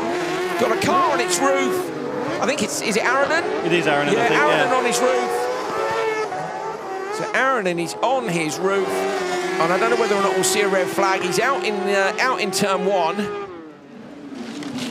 Coming down the hill now. No, he's climbing out the car. There we go. So Jarkko Aronen climbing out of the car. If they can get him away from it safely before the cars come round, then they should be able to continue with this race. Hallberg going to go joker now. So Hallberg goes into the joker lap. lost out at the start and double waved yellows in turn 1, meaning no passing here. You can pass on the run to it. Not a problem for Hallberg now. Come on, lads, get clear of that. It's off the line, so I think you can continue, Hal. This is not what he needed at all, is it? It would have been ideal if he'd managed to get back up the inside in the first corner, but didn't quite get it done. He checked up early, didn't he, to go for the cutback before the roll in the background. Difficult for him. He was nervous about that starting on the outside, not what he needed. Yeah, you spoke to him this morning. Did he tell you about the chain issue yesterday? He did, yeah, but before we go to that, he just needs to get a good time, because we were discussing with Kevin, he's there or thereabouts at the top of the order, isn't he, with 2 fastest times yesterday. So what had happened is he landed from the jump, and it had bent the bracket around the sprocket, and it had bent the sprocket. So as Cabot Biggin, who was in the studio with us, correctly diagnosed, was that the chain had come off. So not only have they put a different sprocket on, they've re-engineered a solution to hold the chain on. So if the sprocket did get bent again, there's a little runner underneath it now. They fabricated in the paddock to hold the chain. Should that happen against it, basically. So you would have an issue, but it wouldn't be as bad as losing the chain altogether. I love the fact that of course they've bothered, but I love the fact they've done it here in the paddock. No, but most people would just change it, and go again. But they're like, we can't afford this to happen again, and so therefore we're going to do this. It's brilliant, isn't it? Really. Oh, and in the background, someone else has gone off into the grass bank on the long right-hander. And that's a fairly big one from the looks of things. We didn't see it up close. Knocking the car back into gear from the looks of things. I'm not sure it'll be continuing from there, but we'll see. So Svard out front from Hallberg. Hallberg joking on the first lap, so our timing screen isn't really giving us many indications of where he's going to be. Looks like he's going to be there or thereabouts. He's going to be close, isn't he? He was and Osterberg. Only 3 seconds behind, and obviously Rierson jokered late in his race, didn't he? Svard's on a mission as well, having jokered second overall after the third lap with Rierson yet to joker. Svard's in P10 at the minute. There's that car parked on the outside line, so you can see the entry speed, Hal. If you get that wrong, as on the outside, I think it's Troiter did. Troiter said, I don't know if he rolled or not. The bodywork was off the car. Svard takes it and goes fastest. Svard's gone quicker by 0.3 than Rierson and Osterberg, and Hallberg is right in behind them. So it's Svard, Rierson, Osterberg, Hallberg. I think that's taken the 5-point advantage off Rierson, hasn't it, by not taking the fastest time. So Svard gets 50. Right, I'm going to write this down. Sorry, you're going to have to bear with us. 50 for Svard puts him on 156, yeah? What have we got then? 45 for Rierson, Hal? So 45 for Rierson, so we got a 42 for Osterberg. 42 for Osterberg. 40 for Hallberg. 40 for Hallberg. So Hallberg is going to be on 100. Go on, Hal, you talk us through this. So Hallberg checked up, trying to cut back in. I think that unsighted Aronen, who then braked hard, turned in, clipped the curb, and it got sent over onto its side on the outside. That would have been quite a heavy impact, but not too bad. I wonder, looking down, I think that's going to have cost Aronen a place in the semi-finals. You know, he sent it up the inside and then just clipped the curb, and it's almost like a grip roll. It's just unsettled the chassis, picked the suspension up on the right-hand side. The car's completely unloaded, and look at that big groove it's left in the asphalt from the brilliant Vigo drone shot. Vigo's now off to chase the rest of the pack and follow the rest of the race. That was not ideal for Hallberg. Watching the background, Hal. Was it? Watching the background. I wonder if he was outside Hallberg. Does he go over? No, yeah, he does. Yeah, that's a big impact. See it from the back. So here it is. Hallberg's on the inside. Is there contact between them? Yeah, there is. It's the tiniest contact, but it's enough. And look at the grass bank. He knows all the wheels are locked up. In. Oof. Yeah, rear left corner's off, bodywork's off. I think the cage will be okay personally, but again, you'll have to see they're on the grass at least. Soft grass, isn't it? But of course the damage looks worse because the bodywork's popped off. But it is a quick bit of track. So I've done some maths, which could well be wrong, but 40 plus 129 should be 169. Hallberg with the TQ. We then got 42 on 124 is 166 for Osterberg, and 45 on 123, this is all championship qualifying points, puts Rierson on 168. So Rierson P2, Osterberg with 166 P3. They were all equal on points, but now Hallberg will have well, basically, here we go. You can see it. So Hallberg is on 169, Rierson on 168, and Osterberg on 166. But I think that's... Oh, sorry, that's qualifying points down the side. I'm thinking championship points. So my maths are good. Hooray. But... So now it's 1 point between them. Yeah, so there's now, 1 point. Hallberg leads Rierson by 1, who leads Osterberg by 1. Correct, so Rierson is 2 points off Hallberg. So Hallberg goes into the semis with a 1 point championship lead, but only 2 on P3. And as Kevin Eriksson was explaining, that it's so important to have not only front row but pole position for the semis, and that's what Hallberg and Rierson have got. Pole. So Osterberg will be outside in semi 1. Yeah. So it'll be Hallberg versus Osterberg in semi 1. And with the pace Hallberg had, again there, despite the difficulties, and yesterday, I think... how close. It reminds me of 2019 World RX. It really, the problem of finishing second in the semis, you're on the second row of the final. So, so actually the championship could, between those two, their hopes are going to get decided in the semi, probably. Hope you're following at home. Bit complicated, isn't it, Rallycross qualifying, but you guys are super fans. I'm sure you understand exactly what's going on. Supercar Lites. You're a super fan? Yeah. There we go, you see. Enland from Janssen, Casper, and then Mattis. Tommy Holman, the championship leader, and a man who, again, will win the championship here if he crosses the line in Q4. George McGuinness up in 5th on his debut. Look at the names he's ahead of. Anderson, Olofsson, Oskarsson, Osland, and Hookfist. Really good job by McGuinness. Got a message from his dad last night. They were watching in New York, which is cool. Intermediate standings leader, Martin Enland. 1 Q2, P2 in Q3. Q1 wasn't really anywhere. Enland in Q1 was down in P11. Mixed conditions, wasn't it? Yeah. In the worst of the... I've been mixed conditions. In the rain. Most of the weekend, really, hasn't it? 1-2 for the Enland's guys at the moment. It was Casper Janssen who was fastest in Q3 and holds pole. Wonder what they've discussed before the start of this race. What do you think? Don't fire each other off. Good luck. I was going to say, yeah, you best of luck, mate. Easier said than done, isn't it? So Janssen, Enland, Anderson, Olofsson, and Janssen on the outside. 2 Janssens. Casper Janssen on the inside with a good start from Enland. Olofsson maybe get to P3, but up the inside of both goes Nils Anderson, though, gets 2 sideways. Nils loses out again. So just that was a tiny sideways moment, but these cars are all about momentum. Anderson will get back to the back of the pack, I'm sure of that, but Casper Janssen leads. Joking aside, the first corner here is really difficult. It's not like a really tight first corner where teammates could box the first corner in and not let anyone go. Nils Anderson checked up on the brakes early, didn't he? Clearly had a strategy to brake early, cut back inside, didn't quite work out for him, but the first corner actually managed pretty well by the Enland's guys, despite how difficult it is to be up front together. Who's going to go Joker? No, Olofsson didn't go, I think. Look how low the drone is. Olofsson hooks the curb on the inside line. Nils Anderson goes standard lap, and the other Janssen, 2 Janssens in this one, handy. We were talking to Enzo Eid earlier, weren't we? And he was saying that he feels like being RallyX Nordic when he's not Nordic isn't cool. So we were trying to come up with a name for him, and I think we came up with, well, Hal came up with Ederson, didn't we? Yeah. Enzo Ederson. It actually sounds pretty cool, I think. Why not?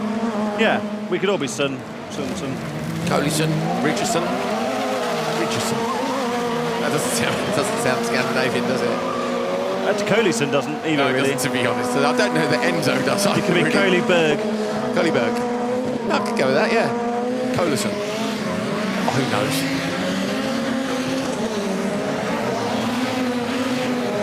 Right, we're hearing from race control, and we're hearing that if Nils is better than 6th, he's going to win the Swedish series. Yeah, the Swedish Lites title. They've done 4 events in the Swedish Championship since we were in Uluf for RallyX Nordic.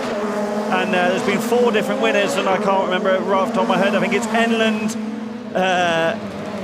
Nils Anderson, Linus Osland, and he will remember someone else who escapes me right this second. But yeah, so they're not only counting points for the Supercar Lites title in RallyX Nordic, but also the Swedish Lites title as well. How the knowledge rich. Martin Expleth, he was the other one that won, but he's not here this weekend, so he's out of that fight. Brilliant. So Anderson needs what? How he needs to be 6th or better at intermediate. 6th or better at intermediate. So where is he at the minute? He is in 6th. Yeah, so that's the end of this session. We're not going to know, are we, right now? We're going to need to wait until the other cars move through. I know it's fastest first, but there's some very quick drivers in the later races. Yeah, I mean, the mixed-up weather isn't ideal because it puts people out of sync and you don't really know where the pace is, but it's created some real diversity of the races this weekend, hasn't it? And we've seen people really out of position. Linus Austin to come in the next one, but Casper Janssen out front in this into the Joker for the final time around. He's been one of the stars of the season, hasn't he? And driving really well here in Arvika. Casper Janssen with not quite enough rotation, but managed to get away with it. Takes the checker flag, and then comes across behind. The time is at 3:08.7. In comparison to yesterday, that would have been it would have been up there in Q3, which was pretty dry. That was 3:08.0 was Enland yesterday for P2. The winner was Casper Janssen with a 3:07.0. So yeah, they're only, I mean, well, Casper Janssen, he's only a second and a bit off the pace he was. So I would suggest not perfect, but track conditions could be just that little bit different. Watch Anderson here in turn one, Hallie. Clear plan, backs isn't it? out, yeah, it moves across. It's good, isn't it? The plan here is good. And then what happens? Does he get on the curb on the inside, or is it just a tiny bit? Does Enland, I think, turned in, not knowing he was there. Fair enough. Enland was too busy worrying about Olofsson buried in the back of his gearbox that sits right at the back of the Lites car. This will give us a great idea.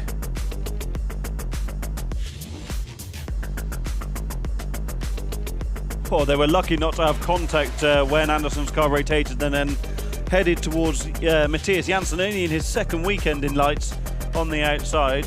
Big impact on the Lites cars as they land there. Of course, different weight balance to a supercar with the engine in the rear. Exact same time there from Janssen as the Crosscar winner to the 1000th. The Crosscar and Lites are pretty similar here. So Casper Janssen with the win. We've got 3 races still to go in Supercar Lites.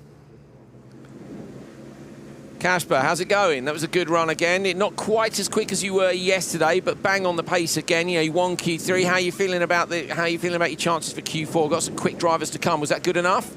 Yeah, I take a little chill, and yeah, the track was a little goopy, and yeah, so I have more to do. Yeah. Okay, so who do you think's a risk? I suppose Howman is probably pretty quick coming up. Will you go and watch now from the side of the track, or will you go back to the tent and do some work on the car?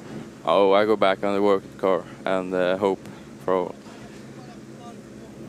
the best. Yeah, pretty.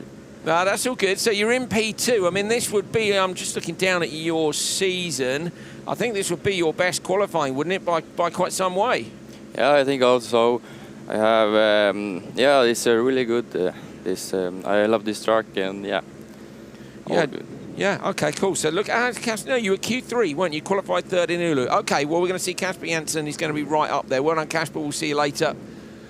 So he's going to head back to his tent and do a bit of work on the car. This man, though, is the man who is probably about to tie up a RallyX Nordic title on his first year in Lites against some of the best drivers in these cars who have been pretty familiar with it. Tommy Howman, Hookfist, McGuinness, Sornblom and Oskarsson. McGuinness, I thought, got a good start, but has lost out now. And he's brave, he goes through the middle there. Oh, and everybody gets away with it. So George McGuinness drops down into P4, but Tommy Howman's got a lovely start out front and just now needs to keep it clean for 4 laps, Hal. He does, yeah. I mean, it would be really nice way for him to finish his season, his title-winning season, to have a clean run here. We've seen him smashing some really perfect runs through the course of the year, haven't we? Gets a little out of shape down into bottom of the hill, gets the nose of the car in, clips the curb on the inside. This man is, he came so close to winning the RallyX Academy title in 2019. You and I were commentating on that, Andrew, and yeah. He did everything he possibly could in the final round of the season to win the event, but just miss out on the crown. So he's used to dealing with that pressure. He's experienced of it before, but he's not having that same feeling this weekend because he's all but got it done, hasn't he? He just needed to be here and race.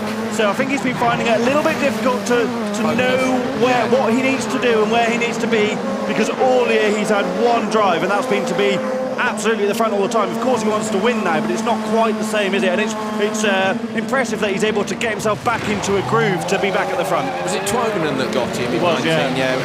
How many points were there in it in the end? Was it a point? They finished 5 points apart at the end of the year. Yeah. But Twominen, all he had to do was follow Tommy around in the final. It's so frustrating, isn't it? And I mean, obviously, it's by no means a foregone conclusion, and that's the thing, I suppose, for Halman as well, is coming here. You know, he said, didn't he? Look, I thought I'd won the series, but and of course, he kind of has. But until you take some points in the final round, it's not a done deal. And so you're in this weird situation where you want to win, you want to be at the front, you don't want to take too many. How many weird little crashes have we had this weekend? But especially now as well, you know, he described getting to Neeson for the opening round as the hardest week of his life. Just getting there, it's a real small family effort, a van and trailer job. There's no truck, there's no big team. COVID nightmare as well, the travel. Exactly that, Andrew. You know, he could easily have had a positive COVID test or anything, not been allowed on the boat from Finland, and then it's a nightmare. So the pressure to come here and do this, you know, it has still been there despite the gap and despite having the points in the bag. Didn't he then go straight to the next event to avoid having to go home for the... Yeah, there was a small gap between Neeson and Julius, wasn't there? And he came straight to Sweden to compete in an esports race at teammate Clara Anderson's house, and then stayed here to avoid not only the cost but the risk of not being allowed in and out of a country, because the restrictions are changing so much all the time, aren't they? All of us are facing with this, I'm afraid. We're really looking forward to things heading slightly more back to normal. But a brilliant performance from Tommy Halman throughout 2021. His debut season in RallyX Lites, tried so hard to get everything together at the start of the year with that little family team. They got there, they got the job done with a P3 and a P1 in Neeson. He won the first round at Hollis. He was back on the podium in P3 on day 2. He won both rounds at home in Finland as he comes out the joke wrap here at the end of qualifying at Arvika. Tommy Halman is the RallyX Lites champion for Supercar Nordic. Supercar Lites Nordic. Fantastic performance from him. They've got a job to do. He'll still want to win later on today, and we'll give him the big ups when he wins later, if he can win later. It's still going to be a bit of work to do it, but semi-finals and finals to come. Good job, Tommy Halman. The pressure's off much more now than it has been. Doesn't all matter the now. risks we were just talking about during the race, it doesn't matter now. So of course he wants to do as well as he can, but he'll have been so tense in the car even if he hadn't meant to be. So now that all that's behind him and he can focus. Second fastest overall so far, just behind Casper Janssen. Shows how well Casper Janssen's going, doesn't it? But Casper's going brilliantly, to be fair. So let's see where. See, actually, Tommy. They're all on 122 points. Casper Janssen, Mattis Janssen and Tommy Halman. At the minute, Casper is 1 place in front of Halman. With that, but that wouldn't get... Where's Enland? Enland's in P3. Oh, wow, it's so complicated, isn't it, when you get to this point? So it's 50, I think Enland's going to take 42. TQ, without barring any disaster for... Yeah, because... No, if Casper's in P... No, because Enland's in P3. But Enland's got a... No, he's only got a 6-point lead. And it'd still be 8 points to be the difference between them, I think. 50 down to 42. Well, doesn't matter. Tommy Halman, you are the Supercar Lites champion for RallyX Nordic 2021. You've had a brilliant season so far. I know we've still got the semi-finals and the finals to come, but that must be a big sigh of relief for you. The job is done. Well done. Yeah, thanks a lot. Feels really good. It's been a really good season for me, to be honest. Not really big issues all season, and again, this round I was maybe missing a bit of pace in the qualifying at the beginning, but now it's getting better, and the mechanics have done an amazing job. The car is getting better all the time, so I'm really looking forward to the semi-finals. How hard have you guys had to work to get this season done? You're just such a small family squad, and the level here in RallyX Nordic is really high. You've done brilliantly, mate. We can't highlight that enough. Yeah, thanks a lot. We got a couple of new mechanics as well for the last couple of rounds, so more people makes it easier for everyone. So it's really been a mega job from them, and I have to thank them all and my partners also. So it's been really, really nice season, to be honest. Fantastic. So semi-finals and final to come. You probably were listening to me and Hal trying to work out the points to see where you're going to be. In this session, Casper Janssen, then it's you, then Enland is behind. So you should get a front row start at least in the semi-finals. I guess you'd like to be on the inside though, wouldn't you, for that? Ideally, get a pole?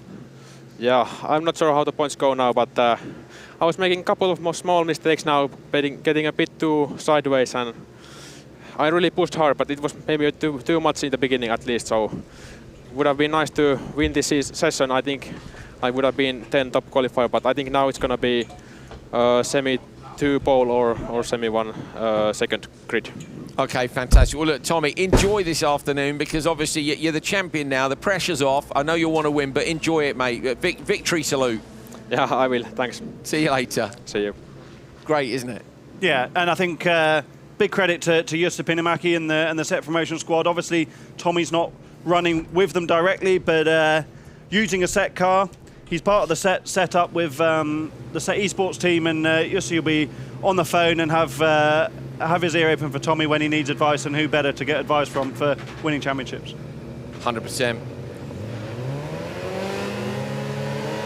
So Jonsson, Persson, Austin, Ringstrom and Annette Kleb.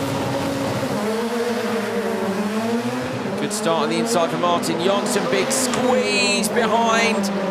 I thought Linus Austin was going to lose out there. He was in a sandwich. There's absolutely nowhere you can go when that happens, and going to lose out anyway. Look, ends up down in 4th. Annette Kleb gets ahead as well, but it's Martin Jonsson out in front. Apparently Nils Andersson currently in 5th place in the Swedish Championship. A bit confusing, I know, for you guys at home. We've not been keeping up with Swedish during the year. We've just been doing Nordic, but if Nils Andersson stays in the top 6, he will be the Lights champion for the Swedish Championship, which, as Hal said, has had a number of rounds in addition to the RallyX Nordic series. So they run within Nordic here. It's a real fight to get into the semi-finals in this grid, isn't it? I think Niklas Anneklev, running 3rd, had a really difficult weekend and is effectively out of that fight at the moment. Linus Austin, we just saw him take the Joker. A really difficult season for Linus, hasn't it been? I think I expected him to be fighting for the title. I think he was expecting that too, and so were OMSE. So not gone as well as he would have hoped. I think he's 3rd overall coming here. Yeah. He is, but he's only 1 point ahead of Simon Olofsson. He's 11 points back from Nils Andersson. Trying to see at the minute, Andersson is in P6, Olofsson is in P7, and Austin is in P9. So he's not going to do much damage to those points totals now. I mean, second is not impossible, but if Nils Andersson continues the way he is, I think really it's going to be Austin versus Olofsson, isn't it, for that final spot on the podium? Yeah, it is, and so much can happen in the semi-finals, can't it, with the mixed upgrades. Martin Jonsson doing a pretty good job out front, isn't he?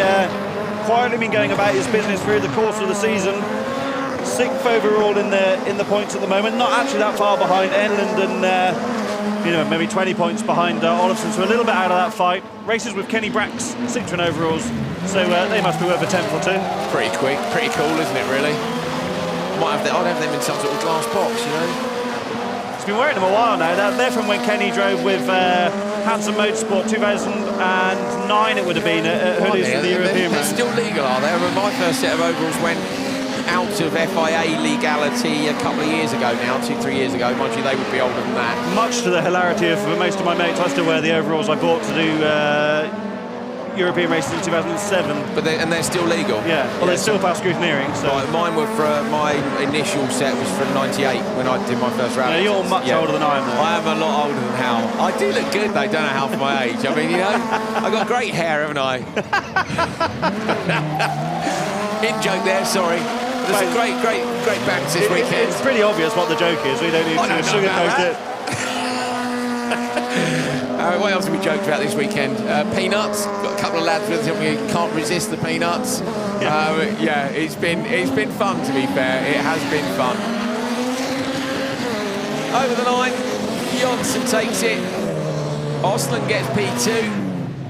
Where does that leave Nils Andersson? Andersson goes 7th. Andersson is 7th, so he hasn't won the championship at this point. And we'll have to wait for the semi-finals. Big squeeze for Linus Osland coming up to the first corner. Lucky there, Hal. When you see it from the other angle, he just gets released core, and then he gets a big old hit in the door. Let's see it from the top. Right, have a look now. Have a look at Linus Osland from here. Actually, it wasn't as bad as you think from above. It doesn't look so. We said that. Actually, we talked about this last night. Ringstrom's about to give him just a knock-knock, isn't it? It's not as bad as it looked either. Look at the deflection in the front wheel. That was brilliant to see the wheel get touched from the contact, and then the other side of the front axle move where Linus has been correcting the steering. I love these drone shots. You see all sorts of things that you would never see otherwise. So do I. We were saying yesterday, I can't remember who it was to, but how we were, you're absolutely sure that it's somebody's fault, and then you see it from above, and actually, like, no, do you know what? It's not. It was his fault. Cabot Bigham, wasn't it? Yeah, it was. Yeah. He was saying he wants the drone shots, wasn't he, in Nitro, to make sure that everybody gets punished. In the steward's room, yeah. Oh, look at that. Lovely. Jonsson 3:10.1. And that's enough for 4th in the session from Ostland, Persson and Eklev Ringström with a DNF. One race to go. Foss could get up there, I suppose. What's Foss been doing this weekend? Whereabouts is down? Not having a great weekend, to be fair. Lane Vakala and Foss down in P18 and P19. Tornholt is P17 and Gustav Bergstrom is in P14. Try to see. So who did we think? What was the cusp? It was Martin Jonsson, wasn't it? Jonsson was 13th. Yeah, but which Jonsson is Jonsson on the timing screen, Hal? We've got 2. No, we've got Jonsson and Janssen, sorry. Casper Janssen's fastest. Yeah, and then Jonsson's 4th. That's a good run. That's what I'm thinking. So I think Jonsson... He's got himself into... 2 Janssen, sorry, yeah. Jonsson's got himself in well into the semis. Yeah, well into the semis. So that's a great run. So Martin Jonsson... There's Johan Kristoffersson just a few moments ago with Sondre Evjen. Having a little... kick-about in the pre-grid area.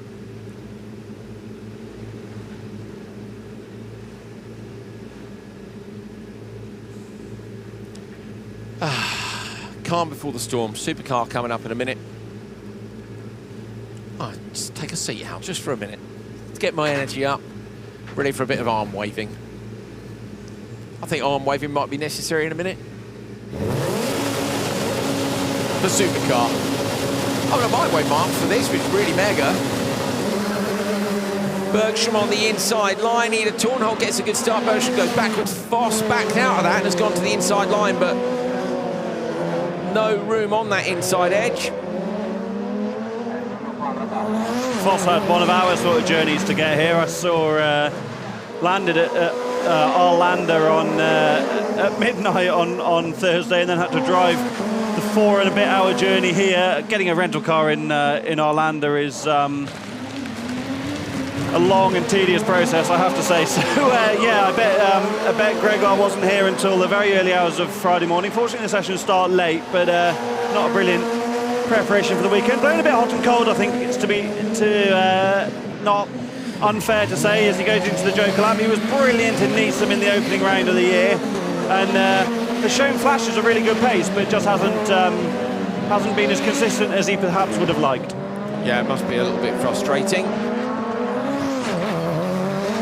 Tornholt going well out front, but at the minute, Hal, let's have a look and see where they are. Yeah, I mean, P15 after P15, I think. Yeah, not going to trouble the top drivers. I must say, I prefer fastest last. Sorry. I know, funnily enough, this weekend it's kind of worked out. It's been quite interesting because we've had the mixed weather. I just like to go through the session going quicker. I know Andreas Eriksson likes to do it this way because he feels then the slower drivers get the better track conditions, and I get it, I understand. But for me, it doesn't happen enough of the time. They don't make enough of a difference with it to go, yeah, okay, you know, it's cool. With the weather can mess things up anyway. Look at yesterday. Yeah. Sometimes you'll get the better track conditions and sometimes it won't work out. Yeah. And I think that offset is... yeah, there's definitely a balance to be had, but from a television point of view, I feel like the momentum carries in the fastest races, of course. But yeah, it's all about giving people equal opportunity. I think, you know, in the World Championship, the mixed-up sessions is another way of doing it. You know, where they rotate, whether the fastest race goes first or last for Q2 and Q3. I mean, I've always felt that ultimately, over the course of a season, it will probably average out. You know, probably you'll get the best and the worst of the conditions at some point. When I first started competing in the BTRDA Club and Rallycross Championship in the UK, yes. Well, they still do now. They still make all the grids before the event, and they try and give you a front row, a middle row, and a back row. And it doesn't always work like that, but over the course of the year, you'll probably end up with a lot, the same approximate amount of front rows, middle rows and back rows. Well, I'm trying to think what they did with British Rallycross when I did the Swifts and the RX 150s. Is that the same where the grids are pre-done before the... In RX 150 it was pre-done, but in the Swift it was based on the times from the previous session. When you did it, maybe it was maybe it was predetermined grids. Do you remember the timing screen in Silverstone? Yeah. Eric Foran sent me a picture of it. It said Andrew Coley, Suzuki Swift, ahead of Timmy Hansen and Sebastian Loeb and Andreas Backerud, wasn't it, in the two Peugeots? Was it the Audi? It was, wasn't it? Yeah. And it was clearly a mistake, but it's a photo that I cherish and may well have framed at some point. The glorious sound of a supercar in the background means we are about to get fully sendy in the final qualifying session of the year. There is Johan Kristoffersson doing his practice release ahead of the lights cars going off the line. We're about to see the fastest supercar drivers go into battle for the top qualifying spot. At the moment, it is in the hands of Johan Kristoffersson. Enzo Eid is just 5 points behind him. Kristoffersson won Q1 and Q3. Enzo Eid won Q2 and was P2, in fact, in Q3. So Eid is having his best weekend so far. Enzo's had such a rough season, he really has. He's still in P5. Enzo Eid's, fourth in the semis, DQ'd in Nissan, but, I think he did the right thing. We spoke to him earlier. He said, I had to just make sure that everybody understood I wasn't here to play. He was 6th in the semi in Hollius when he retired. He got a 5th in Hollius 2 semi-finals and then a 4th in Oulu. So Enzo Eid is really aiming for a podium here this weekend. He would love that. And I'm guessing we're going to be able to take a look at the intermediate standings for Supercar. Let's have a look. Here we are. At the top of the table, Johan Kristoffersson with that win in Q1 and in Q3. Enzo Eid with the win in Q2 and a P2 in Q3. They're just 5 points apart as we head into this last qualifying session. Fraser McConnell is 3rd on 119. Sondre Evjen and him are in battle for the championship. What's the difference in points for them? Evjen is 6 points clear of McConnell. So McConnell could really do with being ahead of Evjen in this, and they're in the same race. They're going to be in this first race, so absolutely key for McConnell versus Evjen in terms of P3 in the standings for RallyX Nordic. And of course, this man here, Johan Kristoffersson, about to take the title. We've already given 2 of them away. Simon Tiger is the champion for open two-wheel drive. Tommy Howman is the champion for Supercar Lites.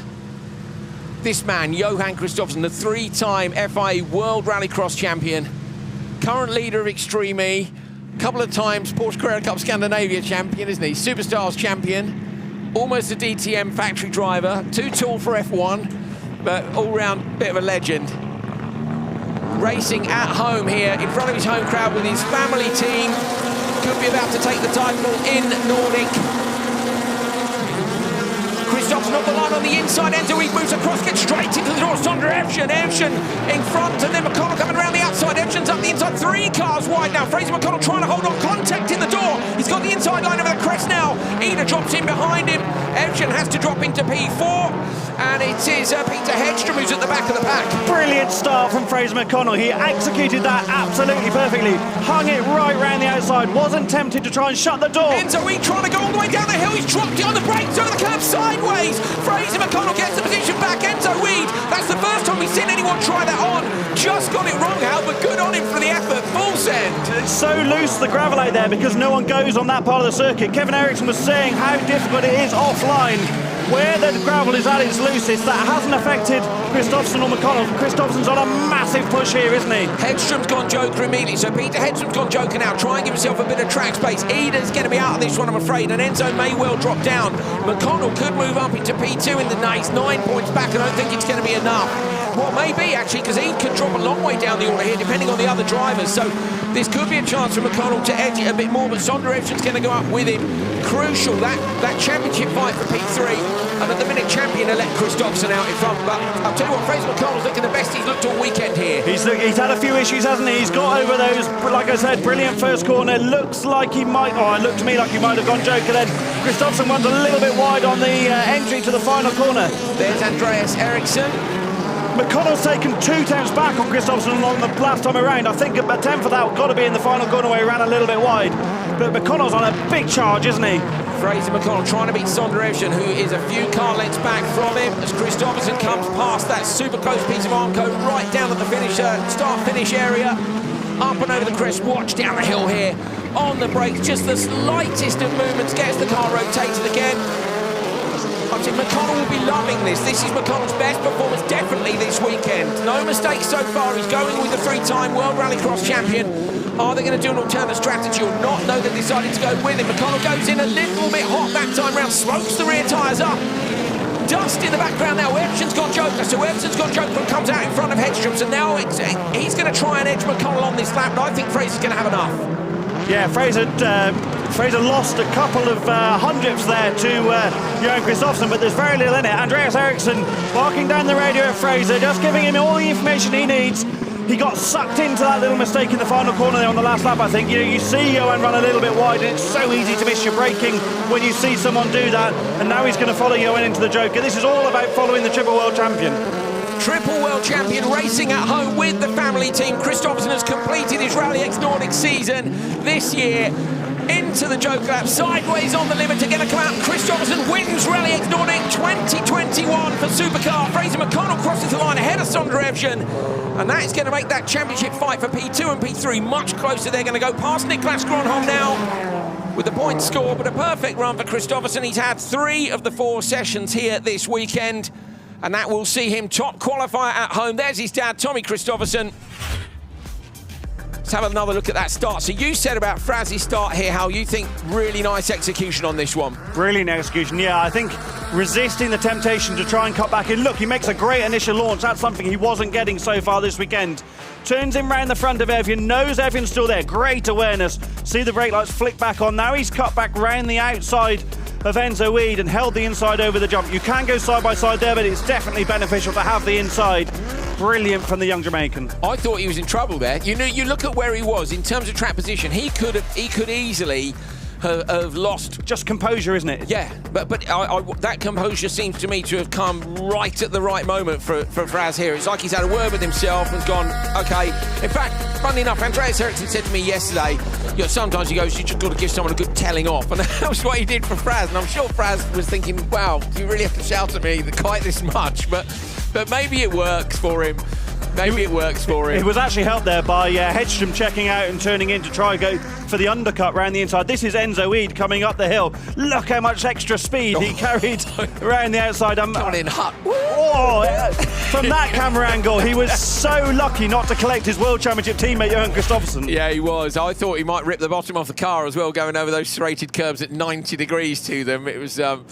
yeah, not ideal. Enzo ends up P5, but his World Championship teammate Johan Kristoffersson is P1. Johan Kristoffersson, that's the championship tied up. You are the RallyX Nordic Supercar champion for 2021, racing at home with the family team. How you feeling, mate? Very nice, very nice. Some of the families on the grandstand as well, so definitely very fun. So yeah, that was the target for the weekend. First of all, to tick that box off, and we had a good season so far, and then be able to secure the championship before going into semi-final and final is very important, as we know that there is a lot of things that can happen in the semi-final and final here. So we think a lot of things might happen in the semi-final and final as well, because people tend to get a bit excited, don't they, when it's the last round of the season, and there's a fight going on behind you between Fraser McConnell and Sonderevsson. So are you feeling a bit safer with the championship in your pocket when it might go a bit banzai in the semis? Yeah, let's see. I saw some really nice track marks all over the track second lap when I arrived, so I saw there'd been some action behind. But yeah, we tried a few things from yesterday, so we did some small changes again on the engine, and felt much better today. I can take the last corner more towards the style I like to drive it, so feels very nice. Tires were very bad now in this heat, so it was very slippery. I saw Fraser had a good pace behind, especially on the bottom or the far part of the track, so but let's see. We'll trick a bit more, and then we'll see if we can pick up the pace a bit more in semi-final. All right, congratulations on another championship, Johan. Well done, mate, and we'll see you later on. Yes, thank you very much. So Johan takes the headset off and gives it to... there's Nils Andersen. So we think that Nils has won the Swedish championship. Let's check with him. I'm sure he'll know. Nils Andersen, I believe you may have just won the Swedish championship, mate. Yeah, I did. and I'm so grateful it didn't go quite as planned in this qualifying, but maybe we could get it anyway, so I'm really thankful. So how you feeling? Undescribable. It's my first Swedish gold medal in a championship, so I'm really satisfied. I've been hunting this one for so many years, even starting in cross-kart. So it feels like a stone that drops from your heart when you're finally able to do it. Yeah, it'd be a weight off your back, mate. Well done. That's a gold medal. That's the top step of the podium. That makes you a bad boy. And now we can go into the semi-finals and the finals and really go for it. Are you excited to race without the pressure? Yeah, I'm excited to race without the pressure, and also excited to try and get one more medal home from this weekend. All right, you go for it. Enjoy. Thank you. You can tell, can't you? It means a lot, and that pressure is just off a little bit. Here we go then. Woo! Champions, left, right and centre. Michalak, Eriksson, Carlson, German and Oberg. Kevin Eriksson is currently P5. Which could be interesting.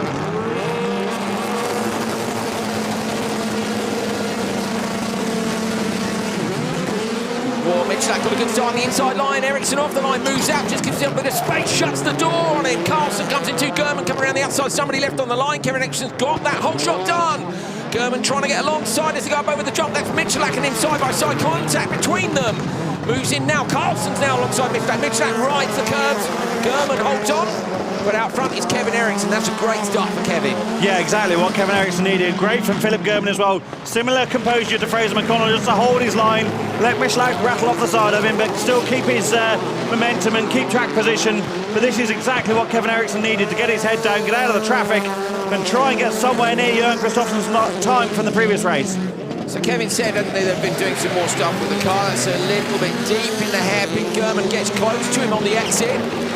German's been having a good weekend. Carlson too, I think. Just trying to see where we are. Down in P10 at the minute. We've got 14 cars, so 2 people aren't going to make it at the minute. Lars Andersen and Guillaume are pretty close to Oberg and Toren for those last 2 places in the semis. Kevin's lap time there, how was it?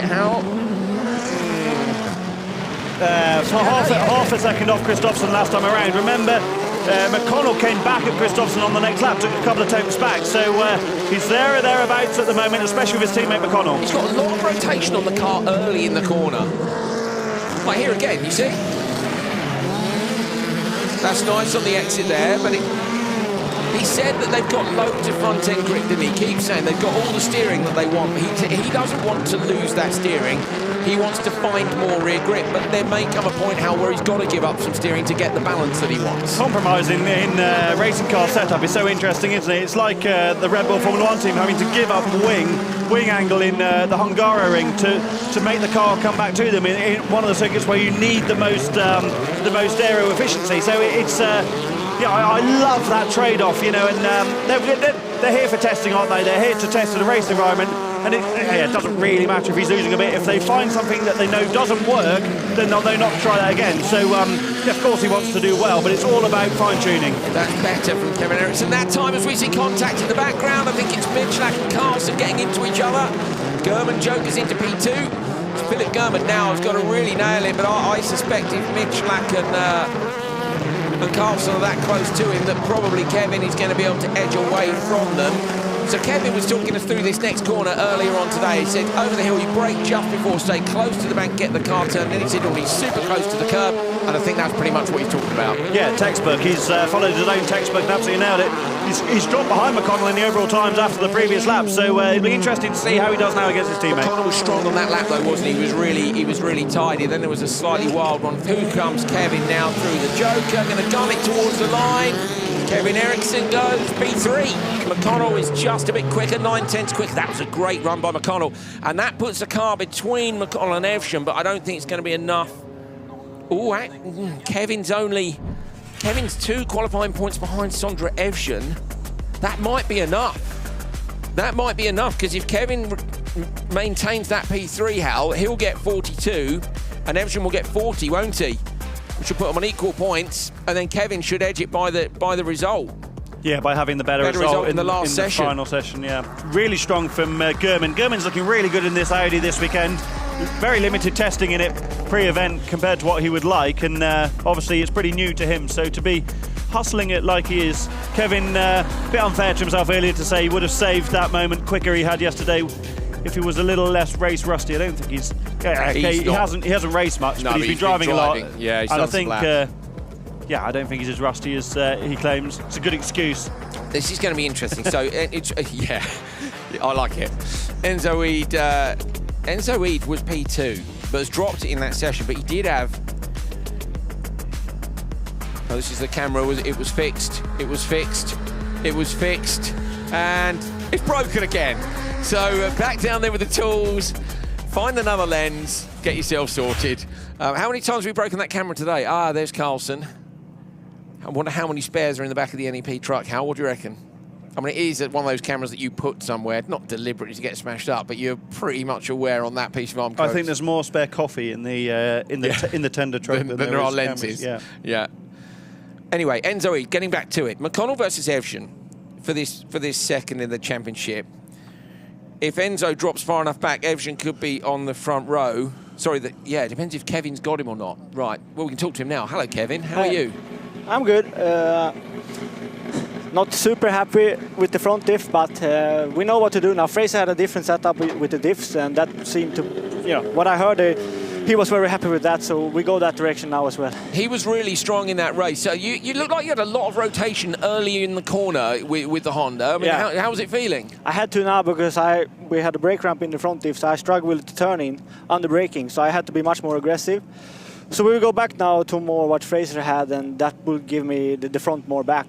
The rear grip was good now, so now I just need to get the front back where I wanted it. So that will translate, will it, from the Fiesta to the Honda? The diff settings will they'll work across both cars. Hopefully, yeah. But he was pretty close where we were yesterday on the free practice with some small changes. Now I made a big step just to see what happened. So we know where we want to be now. Okay, cool. So it's actually pretty tight between you and Sondra Evgen. At the minute, we think you might edge Evgen into fourth place on this session. It does depend, obviously, what happens in the next race. But we're not sure whether or not you're going to get onto the front row or Evgen. It depends what's happened with Enzo Eid. So I think you're secure on the front row, but Evgen might not be. You want to be on the front row, I guess, don't you? Yeah, of course. With the bad luck yesterday, that would be great. But yeah, we'll see. Can you win? I think so. If I get the front diff back here now, of course Johan is quick here. He probably has something more up his sleeve. When he's quick everywhere, but this is his home track, so you need to have a perfect run, then I can beat him. But I'm here to test, and we do test, and we learn now what we don't want to do and what we should do. So it's perfect. Good stuff, mate. You're doing the job you came for. Well done, and we'll see you in the semis. Thank you. Great stuff from Kevin. I love the little thing. He's like, can you win? It was like earlier when we asked him what rear-wheel drive would you build, wouldn't it? He just had a little thing there. He's like, yeah. But I also love the fact he's like, I'm sure Johan's got something else up his sleeve. It was interesting to me how that Johan said about the tyres being shot at the end of quali, but does that mean that he's saving some for the semis? Yeah, there's a wily pair, Tommy and Johan Kristoffersson, aren't they? Yeah. There's Fraser. They've come to watch the last supercar race of the session. Remember the Honda and the Fiesta that Fraser drive are very similar underneath. Yeah, onboard suspension, inboard suspension. So it will be very translatable, the setup changes. Fraz, that's a much nicer return to the paddock for Fraz, isn't it, yesterday? Yesterday had Andreas Eriksson screaming in his face. Now he's chilling with the lads watching the racing. So I know which one's preferable. Touring Guillaume, Anderson and Markland. Markland is the danger man here on the outside. He's in P6 at the minute, but he's on equal points with Kevin Eriksson and only 2 behind Sondra Evgen. He's also just got an absolutely mega start around the outside. The rest of the pack were getting into each other a bit there. That was perfect for Anton, who managed just to hang it around the outside. I can't actually remember, Andy, what happened to Anton in... I can't either. He only got 30 points, which saw him down in P14. Did we have rain in that session? I don't think we did we? No. He didn't get a wet race? I forget. I don't know. But he's been quick this weekend, hasn't he, Anton? Racing in the European Championship next weekend up in Hoodies, so we'll be warming himself up for that. And yeah, now he's exactly where he needs to be, as I always say, out front, away from this scrap behind. You've got a massive entry for Euros next week, Hal, in World Rallycross. Not quite so much in the world. I think probably the more competitive, okay, the front end of the world is always going to be super competitive, isn't it? But 25 cars, is it, in Hollis in Euro? Something like that, yeah. And a lot of guys, as we see, Patrick again, one of those European drivers, goes for a move on the inside of Lars Anderson and heads for the paddock exit road. I don't think that was intentional. Just clipped the curb on the inside, popped the car up and sent him the wrong way. I'd like to see a few more of them come here for a warm-up, because of course that's what Patrick's done. Such a big risk, isn't it? You know, you need one person to drive into the side of you and damage the roll cage, and then you've got a massive headache on your hands, haven't you? So yeah, okay. I think it's about offsetting the risk. You know, who knows whether people are testing at a different track in Sweden this week to prepare themselves. Yes, it's good to be racing, but it's also a risk. It's about offsetting that. The Hedstrom's guys running 5 cars here, and then next weekend as well is 4 cars next weekend, so not quite. He did say, didn't he? I'm never doing more than 5. I think, wasn't it, the other days? I'm definitely not. Hedstrom, of course, with a new car this weekend. Who's that stopped? That's Lars Anderson stopped going up the hill. I think a rough weekend, GM's got back going again. Right, let's have a look and see where Markland is. At the minute, he is... Popped in between, after lap 2, he's popped in between Kristoffersson and Eriksson. Only a tenth off Johan after lap 2. Okay, so this actually could push somebody off the front row into the Joker, getting the car straight on the exit. Tidy. And Hal not doing it on the last lap, which is exactly what Kevin said in terms of lap time, because he's got the benefit of having a big gap behind him. So he's exactly 2 seconds behind Kristoffersson to the 10th. As they were getting to the last lap, of course, Johan Joker's on the last lap. Exactly, so, and so he should gain time with that long run up towards the first corner. So this is a great run from Markland. So is Markland going to affect who gets on the front row? Prior to this session, it was Kristoffersson, Ede, McConnell, Evgen. Then Eriksson's gone well, so we thought he'd get up ahead of Evgen, and Ede has had an off. So Ede's going to drop down the order. Is he going to drop down the order far? Because Ede, of course, won a session, was P2 yesterday, and those points add up pretty quickly. Markland going to come across the line, and he goes into... the win! Markland gets it by 0.004 of a second. Markland has won Q4. So Anton Markland wins Q4 by 0.004 of a second against Kristoffersson. That puts McConnell to 3rd, Eriksson to 4th, Evgen down into 5th. Oh, what's that going to do? I'm going to have to... I don't even think I'm going to attempt live maths. That's going to displace Kevin Eriksson off the front row in the semis and put Anton onto the front rows. But look at that start. That's exactly what he needed, with the other guys slightly getting into each other. Mate, 4,000 isn't enough for any argy-bargy, is it? You know, like just one little nudge or one... Basically, we're probably looking at what? If he'd run 5 centimetres wider in one corner, probably the 4,000th would have been gone. Yeah, I love those margins. So do I. I remember my mate... go on, Hal. This is Guillem's moment. He's just... to be fair to Guillem, he's just locked up and bailed there to not collect Lars Anderson. Yeah, which is the right thing to do. He's definitely. actually been a real gent there. Of course, he's also protected his own car, but he's been a proper gent. Anton takes the session, 3:00.454. Yesterday, Enzo Ede, I'm sure, who dipped into the... I thought, yeah, he did. Enzo Ede and Kristoffersson dipped into the 2 minutes. It was a 2:57.2 from Johan yesterday. Remember, Johan did say that his tyres are finished, meaning we think he's saved something for later. Here's Anton now.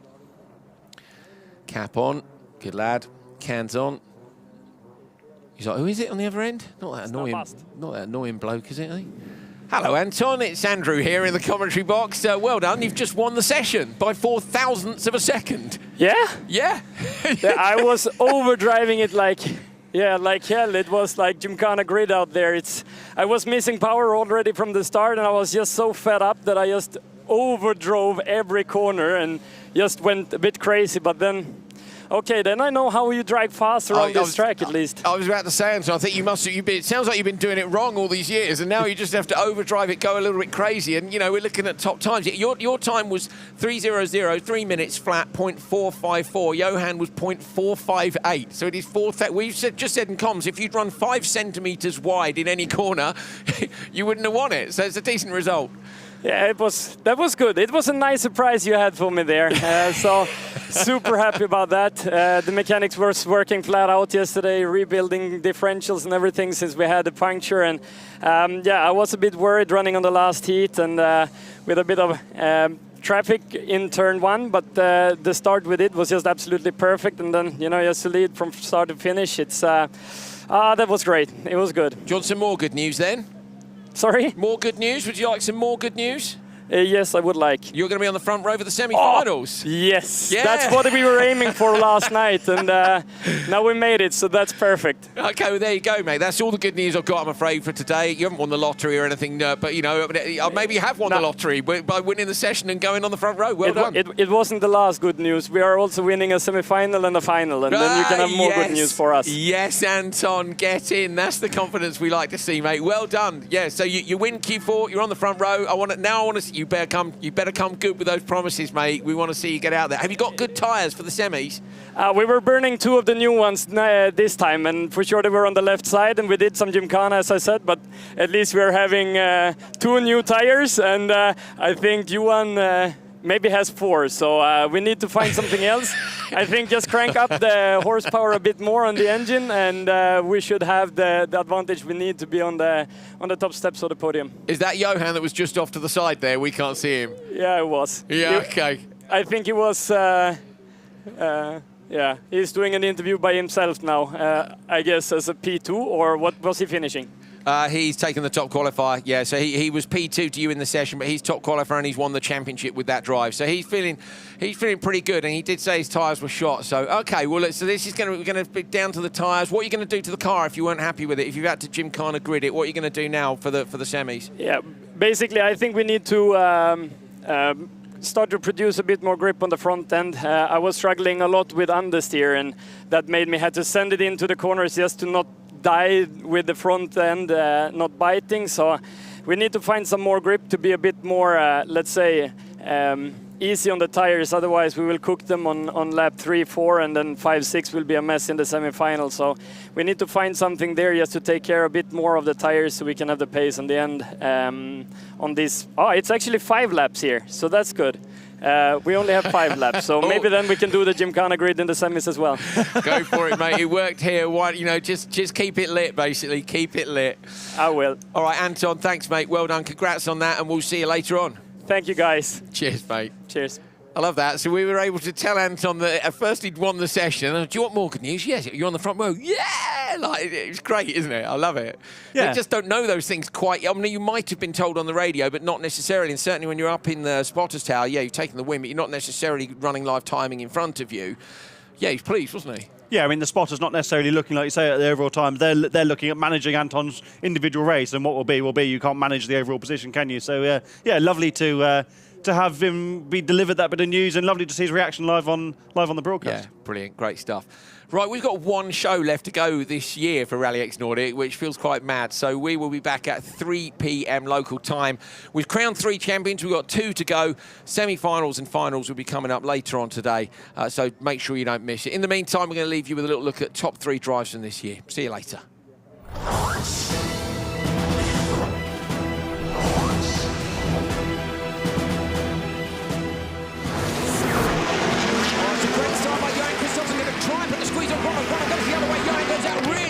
Chuck the car in around the outside, maybe a little nip on the handbrake, on the limiter, Christopherson looking, but Gronholm's got the inside line now. Gronholm finds more traction, gets back past Johan. They picks it at the end of the straight, up and over the bumps. The Polo pops up high, looks to the inside line again, dives on the brakes, locks the front right wheel. Kaliakowski's in P3. Johan is hunting now Niklas Gronholm. I think he thought he had 1 shot there at the start. How brilliant move, but Gronholm had the traction on the inside line. It's hard to tell from here. Look at the end of the straight, so bumpy and loose. Christopherson smooth over that. Gronholm drops a wheel on the dirt on the outside. He's having quite hard. Front left puncture. Oh, Gronholm's gone. And as I said, Johan's line was different off that bump at the end of the straight. That awareness was there. So Gronholm's got a puncture. He's going to drop back. Johan Christopherson's in the lead. Johan Christopherson coming down to the finish line. Now Christopherson wins his 2nd win of the year. Lindemann on the front row from Christopherson and Carlson. McConnell and Mitchell at the back. Almost a jump start for Lindemann on the outside, but somehow manages to dip the clutch and keep himself out. McConnell up the inside, can't quite get on the inside of Christopherson. Christopherson on the handbrake early, gets into the door of Lindemann. Enzo Weed runs a bit deep. Lindemann surely too wide, lights it up. Oh, Fraser McConnell's got up the inside of everyone in turn 2. Christopherson in the door, about 3 different people into his door as well. Enzo Weed speed in P2. Christopherson now holding on. Fraser McConnell is out front here and will be desperate to hold on to that smoke from the back of Christopherson. He got beaten up again in turn 1, House. Connell was going to joke on the last lap. This is going to be really close. Oh, mistake! Carlson runs wide. This is going to harm Christopherson even more. This is what McConnell needs. Here we go then, Fraser McConnell now. Christopherson going to try and find a way past Carlson in the straight. Fraz dips the Jamaican coloured car into the right-hander. Oh, and he's in front of Christopherson. Fraser McConnell coming around the long right-hander. Brilliant drive in the first couple of corners now. They'll be going mad over in Jamaica, down towards the last couple of corners. How far back is Christopherson? Christopherson was so close in those first couple of turns. He's super tidy on the exit there. This time last year at Nissan, he took his first podium in the supercar class, and now he's going to take his first win. Fraser McConnell wins round 1 of the Nordic RallyX Series. Showing you pictures from him testing during the winter. Yeah, he's loving this, but he's got to hold off from Uito. Uito's making a move on the dirt up the inside line. That is an incredible pass. That's worthy of a world champion. Uito, double joker, having jumped the start, has just made an absolutely killer pass on the last lap. He's going to go through to the front row of the final. That was absolutely stunning